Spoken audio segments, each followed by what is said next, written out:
ሰለኝ እንዴት ዋላችሁ? ንባቡን ሳነበው ሰሞኑን ከተፈጠሩ ነገሮች አንጻር አስቤ አይደለም ርዕሱን የመረጥኩት። በአጋጣሚ ሆኖ ከተያያዘ አላውቅም። እኔ የእግዚአብሔር ፈቃዱ ከሆነ የተነበበው የመጽሐፍ ክፍል ጌታችን መድኃኒታችን ኢየሱስ ክርስቶስ ቸሩ አምላክ ቅዱሳን ሐዋርያትን መጨረሻ ሲሰናበታቸው በመጨረሻዋ ምሴተ ሐሙስ ከተናገራቸው ኃይለ ቃላት አንዱ ነው። በዚሁ ምዕራፍ ውስጥ ከወራት በፊት ሌላ ርዕስ አንስተን ተምረን ነበረ። ይህንኑ የሚመስል እስኪ ዛሬ በሌላ ርዕስ እንመለስበት። ነገሩን መልእክት አጭር ለማስተላለፍ ያክል ብቻ። ቅዱስ ዳዊት በመዝሙሩ የተናገረውን ነገር መድኃኒታችን ጠቅሶ ከመይብጽሐ ቃል ዘተጽሕፈ በኦሪቶሙ በኦሪታቸው በሕጋቸው የተጻፈው ቃል ይደርስ ዘንድ ይሆናል። ምን ተብሎ ተጽፏል ቢሉ ጸሉኒ በከንቱ ጠሉኝ። መቼም ዘመኑ የጥላቻ ነውና ጥላቻ በራስ በእግራችን ወሮላልና እሱን ርዕስ አድርገን እናነሳለን። ከላይ የምትመለከቷቸውን ኃይለ ቃል እንደማንሻ ልስጥና ከዚያ በማጠቃለያ ነው የምንመለስበት ዋናውን ርዕስ። ጌታችን በ15ኛው ምዕራፍ በ18ኛው ቁጥር በወዳጁ በቅዱስ ዮሐንስ ወንጌል ላይ አስቀድሞ በቅዱስ ማቴዎስ ትከውኑ ጽሉአነ በእንተ ስምየ በስሜ ስላመናችሁ ስሜን አጋዥ ስላደረጋችሁ ስሜ ሕይወት መድኃኒት መሆኑን ስለመሰከራችሁ ሕጌን ስርዓቴን ስለጠበቃችሁ ትከውኑ ጽሉአነ ትጠላላችሁ። ይህንን አስቀድሜ የነገርኳችሁ ይላል ጌታችን። ሳይሆን ነገርኩክሙ እምቅድመ ይኩን ሳይደረግ አስቀድሜ ነግሬያችኋለሁ እንዳትደነግጡ ነው። ይትፍሩ ወይ ትደንግጡ፣ አትፍሩ አትደንግጡ። እንዲያውም ሰዎች ካልጠሏችሁ ችግር ነው። የዚህ ዓለም ሰው ከወደዳችሁ ችግር ነው። ለምን? ዓለምሰ ያፈቅር ሊያሁ ዓለም የሚወድ የራሱን ወገን ነው፣ እርሱን የሚመስለውን ነው። ሰይጣን የሚወድ ማንን ነው? ሰይጣንን ነው። አረመኔ የሚወድ ማንን ነው? አረመኔን ነው። እና ስለዚህ ምን አለ? ዓለም ቢጠላችሁ አስቀድሞ እኔን እንደጠላ አወቁ። ምን ለማለት ነው ቢሉ ስለ ሁለት ነገር። አንድ እኔን ከጠላ ዘንድ ተከታዮቼ ናችሁና እናንተንም መጥላቱ ግድ ነው። አንድም እኔን የጠላ ዓለም አምላክ የሆንኩ ቸር የሆንኩ ጥፋት ክፋት በባህሪ የሌለብኝ እኔን ከጠላ እናንተንማ እንደምን አይጠላ ነው። ስለዚህ አይምሩ ከመቀደመ ኪያየ ጸሊአ እኔን መጥላትን ያስቀደመ። ስለዚህ እኔን ከጠላ እናንተን መጥላቱ አይቀርም አለና ሶበሰ እምዓለም አንትሙ እናንተ ከዓለም ብትሆኑ ኑሮ ነው ዓለም በወደዳችሁ ነበረ አለ። ዓለም በወደዳችሁ ነበረ። ዓለም ወገኖቹን ይወዳልና ቅድም ያልኳችሁ ነው። ነገር ግን አለ እኔ ከዓለም መረጥኳችሁ እንጂ እናንተ ከዓለም አይደላችሁምና። እናንተ ከዓለም አይደላችሁም፣ ግን የመረጥኳችሁ ከዓለም ነው። ምን ማለት ነው ቢሉ የተወለዱ ያደጉ በዚህ ዓለም የሚለብሱ የዚህን ዓለም ልብስ አይደል? የሚኖሩ በዚህ ዓለም ነው። ስለዚህ ከዚህ ዓለም መረጥኳችሁ አለ። ነገር ግን ከዚህ ዓለም አይደላችሁም አለ። የዚህ ዓለም ክፋት፣ ጥፋት፣ ባዕድ አምልኮ፣ ስስት፣ ስግብግብነት፣ ነውር፣ አመንዝራነት እናንተ የለባችሁምና የዚህ ዓለም አትባሉም። ስለዚህም አለ ወበእንተ ዝንቱ ይጸልአክሙ ዓለም ስለዚህም ዓለም ይጠላችኋል። ዓለም ቢባል ድንጋዩ ዛፉ አይደለም። ዓለም የተባለ ሰይጣን ያደረበት ሰው ሁሉ ዓለም ነው የሚባለው በራሱ በአንድ አንቀጽ ትርጓሜ። ቀጥሎ ምን አለ? እኔ እንዲህ ብያችሁ ነበረ፣ አልቦ ገብር ዘይአቢ መግዚኡ ወአልቦ ሐዋርያ ዘይአቢም ዘፈነወ። ከላከው የሚበልጥ መልእክተኛ ከጌታው የሚበልጥ አገልጋይ ባሪያ የለም። እኔ የተቀበልኩትን መከራ ልትቀበሉ ግድ ነው። እኔ ጌታችሁ፣ እኔ ላኳችሁ፣ የተቀበልኩትን መከራ ትቀበሉ ዘንድ ግድ ነው ሲል ከጌታው የሚበልጥ ባሪያ ከላኪው የሚበልጥ መልእክተኛ የለም አለ። እንዲህ ያልኳችሁን ቃል እንዳትረሱ አለ እና እምከመኪያ ይሰደዱ፣ እኔን ካሳደዱ ኪያክሙኒ ይሰድዱክሙ፣ እናንተንም ያሳድዷችኋል አላቸው። ቃሌን ጠብቀው ቢሆንስ ቃላችሁንም በጠበቁ ነበረ። ይህ ነው እንግዲህ በጣም የሚያስገርመኝ። እንዴት ዋላችሁ? ቃሌ የሚለው ምንድነው ቢሉ ወንጌልን፣ ቃላችሁ የሚለው ቅዱሳን አባቶቻችን የሰሯቸው ያስተማሯቸው ትምህርቶች ናቸው ብለው ተርጉመዋል እኮ አባቶቻችን። በጥሬ ዘር ቃል ያለ ጌታችን ቃል ለቃል አይሁድን አስተምሯቸዋል። ቃላችሁ ያለ አይሁድን ጌታ ካረገ በኋላ ሐዋርያት አስተምረዋቸዋል። ለፍጻሜው ግን ቃል ያለ ወንጌል፣ ቃላችሁ ያለ ሊቃውንት መንፈስ ቅዱስ ባናገራቸው በጣም የተናገሯቸው መጻሕፍት ናቸው። ነገር ግን ስለ ስሜ ይህንን ሁሉ ያደርጉባችኋል፣ እኔን ስላመናችሁ። እዚህ ላይ ግር እንዳትሰኙ ሁለት ምልክት ልስጣችሁ። አንደኛ በእኔ ስላመናችሁ ማለት ዛሬ አብዛኛው አሳዳጅ በክርስቶስ አምናለሁ የሚል ሰው ነው። በጣም የሚያሳዝነው ነገር ለምሳሌ ፕሮቴስታንቱ ዓለም ኦርቶዶክሳውያንን ያሳድዳል አይደል? ግን ፕሮቴስታንቱ በማን አምናለሁ ይላል? በጌታችን ኢየሱስ ክርስቶስ አይደል? ይሄ እኮ ያስገርመው ነገር አያችሁ። የድሮ ጠላት አባቶቻችን ምን ይላሉ? የተገለጠ ጠላት ጥሩ ነው። የሚያመልክ ሰይጣን እንደሚያመልክ በግልጥ ይናገራል። አሁን ግን የሚያመልክ ሰይጣንን የሚያወራ ግን ክርስቶስን አመልካለሁ እያለን ዛሬም በቤታችን ውስጥም በውጭም ሆነው የሚያሳድዱ ሰዎች ክርስቶስ እናምናለን ባዮች ናቸው፣ እንሰብካለን ባዮች ናቸው። ነገር ግን አስቀድሞ በቅዱስ ማቴዎስ ወንጌል በምዕራፍ 7 ላይ ምን ሆኖ ነግሮናል?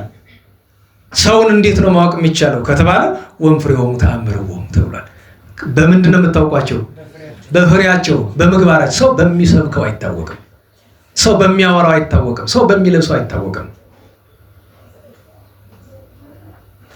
አንድ ባለቅኔ ምን አለ? ለእሱ ሆኖ ሊገባውት የሚችል መነኮስ ራምኖን ከአይነ ደመና ወይሜ አለመክረምት በላ በአስኬማሁ ልምላሜ አለ። ይኸው ነው እንግዲህ የዚህ ዘመን ነገር። አማርኛ እናመጣም፣ ከገባ ገብቷቸው አልገባቸው የራሳቸው ጉዳይ ነው። እንደገና ደግሞ ሌላው ምን አለ? ፍርንዱስ ነገር ነው ነገሩ። አማርኛም አለው ኢትመኑ ሰባ እንብለ ዋሂድ ሥላሴ በሳመኒት ዘመን አምጣን አልቦ መነኩሴ እንዳለው ማለት ነው። አስቡት። እንዴት ዋላችሁ? አሁን ጨለማ እኔ ብርሃን ነኝ እያለ 1000 ጊዜ ቢለፈልፍ ምን ሙያ ያለው? ግብሩ ምንድን ነው? ጨለማ ነው። ሌሊት 6 ሰዓት ላይ ያለው የአየር ሁኔታ በጣም እሞቃለሁ ብሎ ቢል ማን ያምነዋል? ፀሐይ ቀዘቅዛለሁ ብትል ማን ያምናታል? እንዴት ብሎ ግን ትልቁ ችግር ጌታችን ምን ሆኖናል? ሐሳዊ መሲህ ሲመጣ በታላቅ ድንቅ ነው የሚመጣ፣ በምልክት በተአምራት ብሏል አይደል? ያ ነው ችግር። መሸፈኛ አላቸው። ፀሐይን አይደለም ይዞ የሚመጣው። አባቶቻችን ምን ይላሉ? ፀሐይን እንደያዘ መስሎ በምትሃት ይታያል ነው። ጨረቃን የያዘ መስሎ በምትሃት ይታያል ነው። እና ዛሬ ብዙ ምትሃት አለ። ሰባኪ የሚመስል ምትሃት፣ መማሪ የሚመስል ምትሃት፣ ጳጳስ፣ ቄስ፣ ዲያቆን የሚመስል ምትሃት ነው። ጠቅላላ አብዛኞቻችን ምትሃት ነን የምንመስል። ለዛ ነው በስሙ ያመኑትን የሚያሳድዱ ነገር ግን በስሙ እናምናለን ብለው የሚያወሩ ሰዎችን ስትመለከቱ እነዚህ ምንድን ናቸው? ጌታ በሌላ ቋንቋ ምን ብሏል? በግ መስለው የሚመጡ ውስጣቸው ግን ምንድነው አለ? ተኩላ ነው። የለበሱት ለምድ አሁን ቸግሩናል እኮ አስባችሁታል? ዲቁና ለምድ ሆኗል አይደል? የበግ ለምድ፣ ቅስና የበግ ለምድ፣ ምንኩስና የበግ ለምድ፣ ጵጵስና ሰባኪነት የበግ ለምድ ሆኗል። 99% አብዛኛው ተኩላ ነው። በዚህ ስም ይጠራ ተኩላ ነን። አባቶቻችን ምን ይላሉ? አንድ ሰው ለሰዎች መዋሸት ሲጀምር ውሸት እንደሆነ ራሱም ያውቀዋል። በተደጋጋሚ ውሸቱን ከመናገሩ የተነሳ ግን ውሸት መሆኑን ይረሳዋል ራሱ። ስለዚህ ሀቅ እንደሚናገር ስል ለዚህ አሞትለታለሁ ማለት ይጀምራል። ይረሳዋል ውሸት መሆኑን እንኳን ማለት ነው። በነገራችሁ ላይ አንድ ሰው ከክርስቶስ ተለየ የሚባለው መቼ ነው? ኃጢአት ሲሰራ አይደለም። ኃጢአት መስራቱን መዘንጋት ሲጀምር ነው። በድያለሁ አጥፍቻለሁ ማለት ካቆመ ኃጢአቱን በደሉን እንደምን እየቆጠረ ሄደ? እንደ ጽድቅ፣ እንደ ቅድስና፣ እንደ ትክክል። አያችሁ? ነውርን እንደ ጌጥ፣ ክብርና ነውር መለየት እያቃተው ከሄደ እሱ ጨርሶ ጌታችን ተናግሮ የለ ከዚያ ቅርንጫፍ ከትልቁ ግንድ ከዋናው ግንድ ከሕይወት ግንድ ተቆርጦ ወድቋል ማለት ነው። ከዚያ በኋላ ያንን ሰው መመለሻ ብዙ መንገድ አይገኝም። ወይ ታግሶ መከራውን መቀበል ነው ከዚያ የሚመጣው፣ ካልሆነ ደግሞ ያው የተቆረጠ ቅርንጫፍ ነውና ወደ እሳት እንዲጣል ማድረግ ነው። አማራጩ ሌላ የለም። እና ለዛ ነው ከፍሬያቸው ሰው ከፍሬው ነው የሚታወቅ። ከሌላ ከባይል ሳንሄድ እርስ በርሳችን ነው መዋቀስ ያለብን። ለምሳሌ ከኔ ልጀምር። ቅዱስ ጳውሎስ በመልእክቱ የተናገረው ሐዋርያት በሲኖዶሳቸው በዲድስቅልያም ያስተማሩት በፍትሐ ነገሥት በአንቀጸ ዲያቆናት የተጻፈ ዝርዝር አለ። ዲያቆን ማለት እንዲህ ነው የሚል ማለት ነው። እኔ ያንን መስፈርት አሟላለሁ አላሟላም እኮ ነው ጥያቄው። ካላሟላው ተኩላ ነኝ ነው ማለት ነው። ተኩላ ነኝ። አያችሁ? እናንተም እንደዛ ማለት ነው። ካላሟላችሁ ተኩላ ነው። ቢያንስ ግን እና ተኩላ ላለመሆን ምን እናድርግ ከሆነ ጥፋታችንን እንመን፣ ስተት እንዳለብን ለዛ እንዳንማንመጠን እንመንና ንስሐ እንግባ፣ እንጸጸት፣ ለመሆን ጥረት እናድርግ። ያን ጊዜ ተኩላ አንባልም። አሊያ የተሰጠን ማዕረግ የተሰጠን ኃላፊነት ለምድ ሆነ፣ የበግ ለምድ፣ ተኩላነታችንን የምንደብቅበት ያኔ ችግር እና ፍሬ ምን ማለት ነው? ምግባር ነው አይደል? ምግባር ማለት ደግሞ ዝም ብሎ ድፍን ያለ አይደለም። ሁሉም የየራሱ ምግባር አለው። ሴት ልጅ የምትለካበት ምግባርና ወንድ ልጅ የሚለካበት ምግባር አንድ አይነት ነው አይደለም። አንድ ዲያቆንና አንድ ካህን፣ አንድ መነኩሴና አንድ ጳጳስ የሚለካበት ምግባር ተመሳሳይ ነው? ሁሉ በየራሱ የሚጠይቅበት አለ። እንዴት ቢባል ቅድም የጠቀስኩላችሁ ሐዋርያት በሲኖዶሳቸው በፍትሐ ነገሥትም በአዲስ ኪዳን የሥርዓት መጻሕፍት አሉ። እነዚያ ውስጥ ያሉትን የሚሽር ከሆነ እሱ ተኩላ ነው። አቅቶት እንደሆነ ንስሐ እየገባ እየወደቀ እየተነሳ ይባላል። ንቆ ከተወውስ እንዴት ዋላችሁ? ንቆ ከተወውስ እሱ ነው ችግሩ። እና በስሜ ስላመናችሁ ያሳድዷቸዋል ብሎ ማለቱ በስም ያመኑ የተባሉ በትክክል በክርስቶስ አምነው የእርሱን አሰረ ፍኖት የሚከተሉ ራሳቸውን በመከራ የሚያኖሩ ናቸው አይደለም። ምክንያቱም ማንኛውም ክርስቲያን ክርስቶስን ይከተላል የሚባል ምን ሲሸከም ነው? እስኪ መስቀል የተሸከመው አሳየኝ። ማናችንን መስቀል የተሸከመን? ማን ነው በዚህ ዘመን መስቀል ተሸክሞ ያለ? እንደው ትንንሽ ሸክማቸው በጣም ብዙ የማይከብድ መስቀሎችን ልንገራችሁ። መስቀሎች አይባልም በእርግጥ እንደው ለቋንቋ ያክል ነው። ለምሳሌ ጾም ምን ማለት ነው? ራስን መከልከል ማለት ነው። ራሳችንን የምንከለክልበት መንገድ እንዴት ያለ ነው? አባቶቻችን ምን ይለዋል? ምን ብለዋል? መከልከል ሲባል ቢያንስ አሉ በጥቅሉ ሁለት ነገር ራስን መከልከል። እሱ አሁን መስቀል ነው። አንድ ለተወሰነ የሰዓት ገደብ ምግብ አለመመገብ፣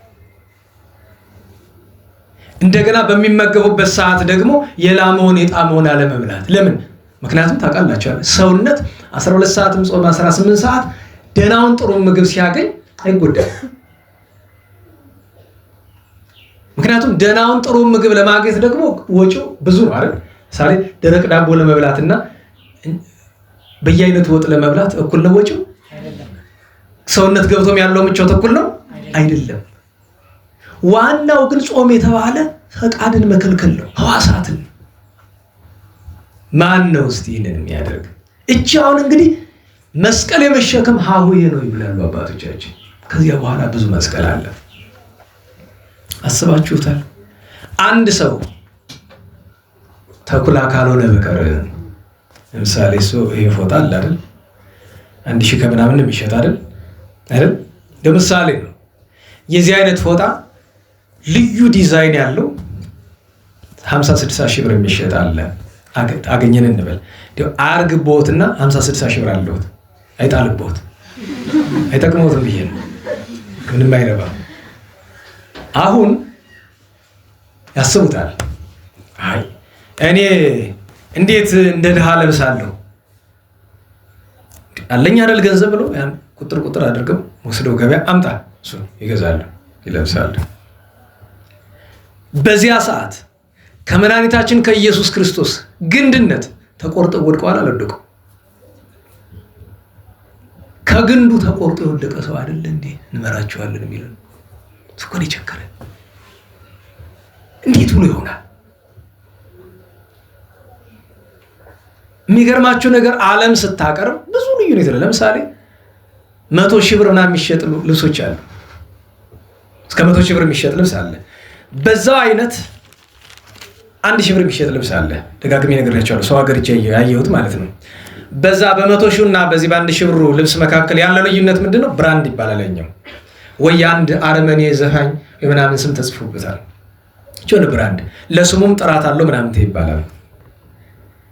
ሰዎች ስመጣው ጠይቋችሁ፣ በነገራችሁ ላይ ከሚያስገርሙ ነገሮች አንዱ እንዲያውም የሚገርማችሁ ነገር ለምሳሌ አንድ ሰው አንተ ሰባኪ እኮ ነህ እንዴት እንደዚህ ትለብሳለህ ብሎኝ ያውቃል። እንደዚህ ያለኝ ራሱ ሰባኪ ነው። ያውም ትንሽ ይሻላል የሚባል ሰው ነው። ስሙን ብጠራላችሁ የምታውቁት ሰው ደህና የሚባል ሰው ነው። ለምን ተዋርደ ቤተክርስቲያንን ታዋርዳታለህ? አንተን የሚያይ ሁሉ እኮ ቤተክርስቲያንን የሚያስብ እንዴት ደህና ለብሳት ይለብስም ብሎ የወቀሰኝን ቀን አልረሳውም።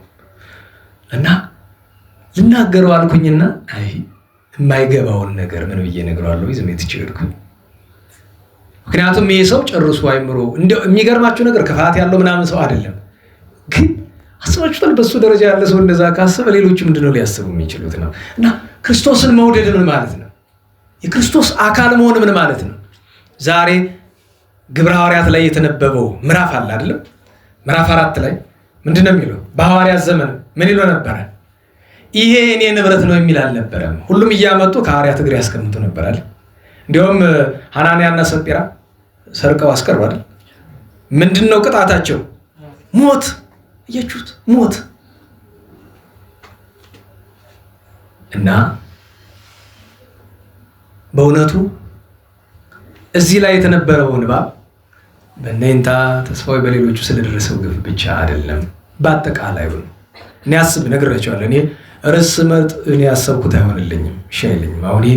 አሁን ነው ልክ እያነበብኩት እያለ ነው እንዴ ይሄ ነገር ሰሞኑን ከምንነጋገርበት አጀንዳ ጋር ይያያዛል ብዬ አሁን የተሰማኝ እያነበብኩት እንጂ አላሰብኩትም። ቅዱሳንን የሚጠሉ እመቤታችን የሚጠሉ ጌታችን የሚጠሉ ስለብዙ ለዛ ብዬ ነው። ግን በአጋጣሚ የእነሱ አገልጋዮችን የሚጠሉት ለዚያው አጋጣሚ እንዲያው ገጠመ ነው። እንግዲህ ይህንን ሁሉ የሚያደርጉባችሁ አለ የላከኝን አያውቁትምና።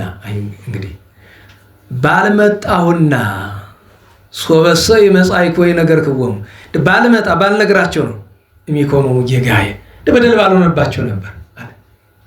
አሁን ግን አለ መጥቼ አስተምሬ ነግሬያቸው አለ ያደረጉት ሁሉ ሆን ብለው እንዳደረጉት ይጠሩባቸዋል፣ ይቆጠርባቸዋል። ለምን? እናንተንም ጠሉ፣ እኔንም ጠሉ፣ የላከኝንም ጠሉ። ከዚያ በኋላ ምን አለ? እንግዲህ ሳለ አልቦሙ ምክንያት ለጌጋዬው ለምድላቸው የሚያቀርቡት ምንም ምክንያት የላቸውም። በነገራችሁ ላይ አንድ ምዕመን ለእናንተ ተስፋ እንዲሆናችሁ ነው፣ ሆን ብላችሁ እንድታጠፉ አይደል። አንድ ምዕመን በእግዚአብሔር ፊት አፉን ከፍቶ ምክንያት ሊያቀርብ አይችልም። ማንም ፍጡር በእግዚአብሔር ፊት ምክንያት ማቅረብ አይችልም። ነገር ግን እግዚአብሔር አንድ ምዕመንን የሚምርበት ብዙ ምክንያት አለው። ብዙ ምክንያት አለው። አላዋቂነቱ አንድ ነገር፣ አላዋቂነት እንደ መስፈር ተቆርጦ ምሕረት ያገኝበታል አይደለም። ግን አንድ አገልጋይ ነኝ የሚል ሰው የሚፈረድበት ፍርድና አንድ ምዕመን ይለያል። አንድ ምዕመን አንድ ቀን ባበላው የድሃ ሳንቲም እንጀራ እንኳን የመዳን እድል አለው። በነገራችሁ ላይ ስመርህብኩ ባለው በዚያ ላይ ደግሞ አይታችሁ ከሆነ ምዕመን ሆኖ ያልተማረ ሆኖ የሚያጠፋ ብዙ ሰው አለ አይደለም? ድሃ እየተራበ ለራሱ ሚዝናና አለ አይደለም? መጠየቁ ባይቀርም እንኳ ግን የክፋት አይደለም። አይታችሁ ያላዋቂነት ነው እንጂ የክፋት አይደለም። የኛ ቤት ሰው ግን የሚያጠፋው ጥፋ ሁሉ ያላዋቂነት ሳይሆን ምንድነው? የክፋት፣ የአረመኔነት፣ የነውረኝነት ነው። እንግዲህ ይህን እንደማንሻ ካልን ዘንድ ወደ ነገረ ቅዱሳን ሄደን ጥቂት እንማር። አስቀድሜ ግን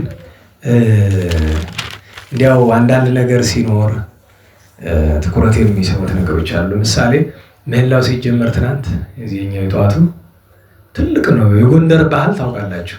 7 ቀን ምህላ ተቆሞ ነው ታቦት የሚነካ። እንደ ዛሬው ታቦት ሳይናቅ ማለት ነው። ዝርዝሩን አልነግራችሁም ምዕመን ስለሆናችሁ እንጂ መቼም አይጣለሁ ብዙ ችግር አለ። እንተወሱ።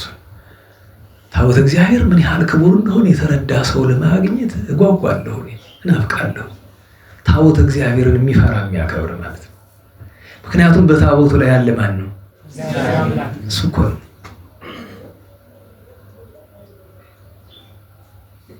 በነገራችሁ ላይ ቤተክርስቲያን ውስጥ የሚገባ ማንኛውም ሰው ቅጽረ ቤተክርስቲያን እንደገባ በኋላ ስርዓተ ቤተክርስቲያን እና ስርዓተ ቅዳሴ ስትማሩ ረስታችሁት ካልሆነ መጀመሪያ ከቅጽሩ እንደገባ ወድቆ ይስገድ።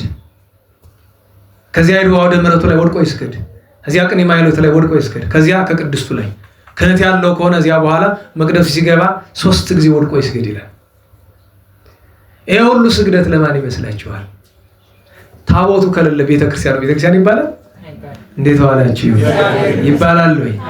አይባልም። ለታቦቱ እኮ ነው ያው ስግደት። በታቦቱ ላደረው ለእግዚአብሔር ነው እኮ ያው ስግደት። እሱን ማወቅ ማስተዋል ይገባል። እና ጥሩ ነው እየተደረሰ ያለ አደራረሱ ጥሩ ነው። እንደ ድሮ ይሄ በለው የለም። አሁን እኮ ነው ጥሩ አመት። ይሄ ደብረ አባይ የተማራችሁ መብዛታችሁ ለዚህ ጥሩ ነው። ማፍጠናት ወዱ። ለምን? ዜማው ይበላሽባችኋል፣ ወዙን ያጣባችኋል፣ ምልክት ይለቅባችኋል። በእርግጥ እየተጮኸ ያለው በመልክቱ ነው፣ እሱ ሌላ ጉዳይ ሆኖ ግን ደግሞ ጥቃቅን የሚመስሉ ነገሮች ይውላችሁ። በአቶች ለምሳሌ የቤት የሚባል ብዙ ነገር አላችሁ አይደለም? እኛ ጊዜ የቤት የሚባሉ በሙሉ ጠፍቷል፣ የለም። እቺ እግዚኦታ ነበረች ማንሻዋ። እሷም መጀመሪያው ቀን ጀምሯት የዛኑ ቀን ገልብጠዋት ተጫናተባት። ምን አለ አሁን እግዚኦታ በዛኛው ዜማ ተባለ፣ እዚህኛው ዜማ ተባለ አይደለም። ቅርስ ነው ይሄ፣ የደብሩ ቅርስ ነው። እግዚኦታ አለች ማንሻዋ እሷን እኔ እንዲያውም እዚህ ብትጠናና እዚህ በዚህች ብትጮህ ልክ አሁን የአራራዩ እግዚኦታ እንዳይጠፋ በዚህ እንደምንጮህ ሮብና ዓርብ የመስቀል የመድኃኔዓለም ሁሉ አራራዩን ልክ እንደዚህ አለሞች ነው። ያው እዝል ናት እግዚኦታ ታውቀዋለህ። ድሮ ሲጮህ የነበረው ወይ መጀመሪያ ቀን መላለ ካላችሁ እግዚኦ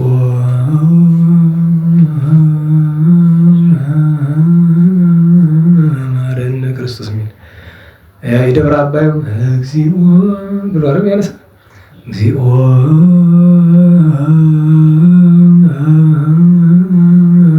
ማረነ ክርስቶስ እንደዛ የቤታችን ናት። የቤት ነው። እንዲያው ነገ ከነገ ወዲያ እንዲሆነን አንቀርም። እግዚአብሔር ሰው ያመጣል። አያችሁ ዘመነ መሳፍንት 70 ዘመን ነው የነበረው። 70 ዘመን ነው የነበረው። ቁጥሩን በትክክል እናስላው ከተባለ ከ1777 እስከ 1800 23 ዓመት አለ አይደል? ከዚያ 47 አለ አጤ ቴዎድሮስ ከነገሱበት 47 እና 23 ስንት ነው? 70 ዓመት አይደል? አዎ ጨንገሮ የጀመረ ቀደም ብሎ ነው። እና እግዚአብሔር እንደዚህ ያለውን ዘመን እንደሚያመጣ ተስፋ እናደርጋለን። ምክንያቱም አፄ ቴዎድሮስን እግዚአብሔር ያስነሳቸው መጀመሪያ ቤተክርስቲያንና ሀገርን ያቆሸሻትን የቤተ ክህነትን ሰው ለማጽዳት ነው። ይሄን ታውቃላችሁ። የቤተ ክህነቱን ሰው እጁን ይቆርጡታል፣ እግሩን ይቆርጡታል። በቃ ከክፋቱ የተነሳ ታውቃላችሁ። ስጋው ደግሞ ላይ መርዝ አድርጎ እንኳን ሊሰጣቸው እስከ መሞከር የደረሰ አገልጋይ ያለ እስከዛ ድረስ። በሀገራችሁ ላይ ስጋው ደግሞ ላይ መርዝ ቢደረግ ምንም አያደርግም። ያኛው ተጠራጣሪ ከሆነ ግን ስጋው ደግሞ እዚህ በፊት ነግራቸዋል አይደል? በቅዱሳን ገድል ውስጥ እንዲያደረገ የሚል ስንክሳር ላይ ያለ አይደል? ያ የሆነበት ምክንያት ምንድን ነው? እነዛ ሟቾቹ ከብዙዎቹ እኮ ነው ያደረገባቸው። ሟቾቹ ግን ምንድን ናቸው? ገና እንደተቀበሉ መልአከ እግዚአብሔር ስለሚወስድባቸው ምኑ ነው የሚቀር እነሱ ላይ መቅሰፍት ነው እሱ እንጂ ስጋው ደግሞ ላይ ምንም ነገር ቢደረግ አይሰራም። ግን እስከዛ ድረስ የሚያስበዋል። አጤ ቴዎድሮስን ለማጥፋት የቤተ ክህነቱ ሰው ከውጭ ሰው ጋር ተመካከሩ። አንድ የውጭ ዜጋ መሳሪያ ስራልኝ ይሉታል። ሰርቶ ሰጣቸው። አጀሬ ጠርጣራ አይደሉ? አንተ ሞክረው አሉት። ምክንያቱም ምላጭ ሲሳብ ወደ ሁለቱም ነው የሚተኩስ። እሳቸው ሊገላቸው ማለት ነው። ራስ ተኩስ ማለት እንግዲህ አስቡት። ምክንያቱም እንደዚህ አድርገው ሲተኩሱ ወደዚህ ወደ በኋላ ያለው እሳቸውን ነው የሚላቸው ይለው። ተስፈንጥሮ ግን መድፈኛ አላት። ያችን ከፍታ መጠን እስከዚህ ድረስ እና ችግር ነው። ግን አደራችሁ እንደዚህ እየስላችሁ ቤተ ክህነት ስላችሁ ሁሉ አንድ ነው ማለት አይደለም። ችግር ነው። ምክንያቱም ነገሮች ከመጠን ከልካቸው እያለፉ ስለሄዱ ነው። በነገራችሁ ላይ አላስችልን እያለ ምን እናገር እንጂ ግን እግዚአብሔር እንደዚህ ያለውን የሚያጸዳውን ያስፈልጋል እኮ አይደል? ቤት በጣም ቆሽ ውስጥ ታዩት ደህና ሴት ያስፈልጋል አይደል? ሀገርና ቤተክርስቲያን ደግሞ ደህና ወንድ ያስፈልጋቸዋል። ለቤት ሴት እንደምታስፈልገው ሁሉ ለሀገርና ለቤተክርስቲያን ደህና ወንድ ያስፈልጋል። ሱሪ ያለው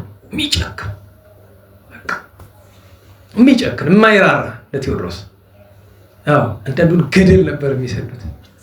አንዳንዱን እጁን እግሩን ይቆርጡታል። አንዳንዱን አይኑን ያጠፉታል። ያንን ማድረጋቸው ለእሳቸው ቅድስናውን የሚቆጥሩላቸው እንዳይመስላቸው አይደለም። እግዚአብሔር ሲፈርድ ብዙ ነው ወዳ ነው እና አንዳንዱን ነገር ብናሰነብተው ጥሩ ነው ለነገ ብዬ ነው። ነገ ይፈልጋል። ዛሬ የተናቀ ሁሉ ነገ ይፈልጋል። ዛሬ የተጣለ ሁሉ ነገ ይፈልጋል። አንድ ሰው ብራና ይዞ ሲዞር አየሁ። ምንድን ነው ብዬ ስለው የሚገዛኛል አየሁት። በጣም የቆየ ነው። ስንት ነው የምትሸጠው? 15,000 ብር። ትንሽ ናት የምታክል የሥርዓተ ማኅሌት መጽሐፍ ናት። አይ በዝቷል ቀንስ 12,000 ካልሆነ ግን ወስጄ ሌላ ሰው ብሎኛል። ኧረ አምጣው ብር 12,000 ብር። ነገ ይፈልጋል። ነገ ይፈልጋል። ዛሬ ፈላጊ የለውም። ዛሬ ሻጭ እንጂ ገዢ የለም። ቤተክርስቲያን ነገር አውጥቶ የሚሸጥ እንጂ የሚገዛ የለም፣ የሚጠብቅ የለም። እና አሁን የአባቶቻችንን ታሪክ ማጥፊያ ዘመን ስለሆነ ሰይጣን ያሰማራቸው ብዙ ሰዎች ስላሉ እንጠብቅ፣ የቻልነውን ያክል በሚደረገው ነገር በሙሉ እንሞክር። ነገ ከነገ ወዲያ እግዚአብሔር ፈቅዶ የሚያጸዳውን ሲያመጣው የዛን ጊዜ ስንጠየቅ እናቀርባለን። በሰማይ ረድኤት በምድር ሞገስ ይሆነናል። አይ ተባረክ ያለውን ጠብቃ ቆይታል ያሰኛል። ድርቡሽ መጥቶ ጎንደርን ያጠፋት ጊዜ የተወሰኑ ቅርሶችን የጠበቁ ተመስግነዋል። ደጋጋ አባቶች ነበሩ የተወሰኑት። ምክንያቱም ቴዎድሮስ አጽድቶት እንደገና መልሶ ቆሽሾ እኮ ነው ከ40 ዓመት በኋላ እንደገና ደግሞ ድርቡሽ የሚባለው ደግሞ ያመጣ እግዚአብሔር አጸደው። ጎንደርን በደንብ አድርጎ ነው ያጠባት። አንድ ሰው አላስቀረም። የሚያርደውን አርዶ፣ የሚያስልመውን አስልሞ፣ ባሪያ የሚያደርገውን ባሪያ አድርጎ ነው ሄደው።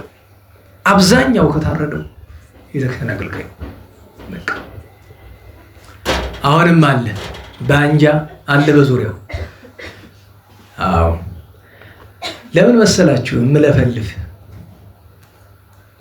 ሳንሰማ ድንገት እንዳትሉ ብዬ ነው። ወደ ቀኑ ሲደርስ ሳንሰማ እንዳትሉ፣ አልሰማንም እንዳይሉ ንገሯቸው። ለምታውቋቸው ለአገልጋዮች ለሁሉም ንገሯቸው። ሳንሰማ እንዳይሉ። በነገራችን ላይ ይመሰክርባቸዋል። የተነገረው ነገር ይመሰክርባቸዋል። በጊዜው ምክንያት የለም። አልቦሙ ምክንያት ለጌጋዮሙ። ረሳችሁት? ያውኑ ቅድም ያነበብነው ምን አለ? ለበደላቸው ምን የላቸው ምክንያት አልሰማንም እንዳይባል። አዎ መከራው እዛ አርሲ አይቀርም፣ እዛ አይቀርም፣ ይመጣል። አዎ ምን ጠብቀው የሚያስደስት ነገሩ ነው አይደለም። ግን በአንዳንድ ነገር አሁን ትናንት መልእክተኞች መጥተው ኖሮ አይ ምንም እግዚአብሔር የሚያጸዳውን ይላከው እንጂ ምንም ነገር አያጸዳውም። አንዳንዱን ነገር እንዲያ ኃይለኛውን እግዚአብሔር ካላከው በቀር በሌላ ነገር አይጸዳም። ለሁሉም እንዳላበዛባችሁ፣ በተለይ ከሌሎቻችሁ ልቅ ለእናንተ ለቤተ ክህነት ላላችሁት እንዳላበዛባችሁ፣ ጫና እንዳልፈጥርባችሁ በዚሁ ልክታ ከዚህ በላይ ምን ትል እንዳትሉኝ። ይሄ ጠብተው ነው። ዋናውን ብንነጋገር ችግር ነው። ስለዚህ ወደ ነገረ ቅዱሳን እንለፍና ያችን እግዚኦታ ያዙ ለማለት ያመጣሁት ነገር ነው። በዚያው ቅርሱንም ምኑንም እንጠብቅ ለማለት ነው። ያንን እያደረግን ያለ ነው። እንግዲህ በ12 ነው ተገናኝተን የነበረው የቅዱስ ሚካኤል በ13 አእላፋት መላእክት ነበሩ፣ ቅዱሳን መላእክት። አያችሁ በመላእክት ታምናላችሁ? ንገሩኝ። መልካም። መላእክትን የሚያምን ሰው የሚገባቸውን ክብር ማክበር አንደኛ፣ አማላጅነታቸውን መጠየቅ ሁለተኛ፣ ረዳትነታቸውን ሚካኤል ሆይ ና ወደ እኔ፣ ገብርኤል፣ ሩፋኤል፣ ሱሪያል፣ ሰዳካኤል፣ ሰላታኤል፣ አናንኤል፣ ሌሎቹ መላእክት ኑ እስቲ ኑ ወደኛ ተብሎ ይጠራሉ። ከዚያ ግን አባቶቻችን ምን አሉ? መላእክትን ማክበር ከምንድን ነው የሚጀምራሉ? መልአከ ውቃቢህን ጠባቂ መልአክን ከማክበር። ጠባቂ መልአኩን የሚያከብር ሰው ሁልጊዜ በደል ሲበድል ከእግዚአብሔር ቀጥሎ ማን ነው ትዝ የሚለው? ጠባቂው መልአክ ነው ትዝ የሚለው። ምክንያቱም ዕለት ዕለት እንደምንበድለው አታውቁ? በምንሰራው ኃጢአት ሁሉ እንበድለዋለን። ነውነቴን እና ይሰቅቀናል እኮ በጣም ሁልጊዜ ሁለት አይደለም የሚመደቡልን የመዓልትና ሌሊት። በትምህርት እዚህ ሰምታችሁ አይደለም? ነገ ከመምጣቱ በፊት በጊዜ ምሴት በምሽት ሲቀያየሩ ገናኛው ከላይ ሲመጣ ይሄኛው ሲያርግ ሲገናኙ ፊቱን አይቶት ያውቀዋል ይላል። አይ ምን ሲያረገው አለ ምን ይላል? ይነግረዋል ያደረገውን ነገር በሙሉ። አይ ታዲያ ቂም የለውም ያ መልአክ። ንስሐ የገባ እንደሆነ ይረሳለታል። የለም ይረሳለታል። እንትን የሚባል ነገር አለ። በዚህ በዘመናዊ የሚተረክ ታሪክ አለ አይደል? አንዲት ሴት እንደዚህ ራእይ አየሁኝ እንደዚህ ያየሁኝ የምትል ታሪኩ ሰፊ ነው። እየሄደች ለአንድ ካህን ትነግራቸዋለች እና እቺ ጥጋበኛ ደግሞ እንደው በምን አቅሟ ይላል። እንግዲህ ችግር አይደለም። እንዴት ዋላችሁ? አንዳንድ ጊዜ ታውቃላችሁ ምዕመናን እነዚህ በተለይ ትልልቅ እናቶች የሚያዩትን በአብዛኛው ጥሩ ነው፣ ትክክል ነው። ይሄን ስላችሁ ደግሞ ሁሉን ሰምታችሁ ገደል እንዳትገቡ። ግን በአብዛኛው ጥሩ ነው። ለምን መሰላችሁ? የልብ ቅንነት አላቸው። በተሰጣቸው ልክ ያመልካሉ እግዚአብሔርን። እመቤታችን በጣም ካንጀታቸው ያከብራሉ፣ ቅዱሳንን ያከብራሉ። እያችሁ እኛ ተማርነ ከምንለው ይሻላል ብዙ ጊዜ። እና በኋላ ከብዙ ነገር በኋላ እቺ ሴትዮ እንዲያለች የምትፈትነኝ እንዲያርገች የምትነግረኝ ብሎ የሆነ ነገር ይነግሯታል። እና ከነገሯት ነገር መካከል አንደኛው በጣም ብዙ ጊዜ የወደቅኩበት ኃጢአት ነበረ፣ ንስሐ ገብቼበታለሁ። እስኪ ሂጂና እውነት አንቺ መድኃኒዓለም የሚያነጋግርሽ ከሆነ በህልም እስኪ ጠይቂውና ያችን ኃጢአት ምስጢር ናት፣ ከእኔና ከነፍስ አባቴ በቀር የሚያውቃት የለም ይላል ካህኑ። ሌላም ነገር ይላታል። ሀላቅ በሌላ ቀን እሱ በእንደነ ያሰበ ካህኑ እዚያ በኋላ ያቺ ሴት ተመልሳ አትመጣም። ምን ያው ከባድ ነው፣ አይቻልም። መጣች። በጣም ገርም እህሳ አለ። አይ መድኃኒዓለም መጥቶ ነበረ። እህሳ አይ ያን ኃጢአትን ረስቼዋለሁ ብሎታል።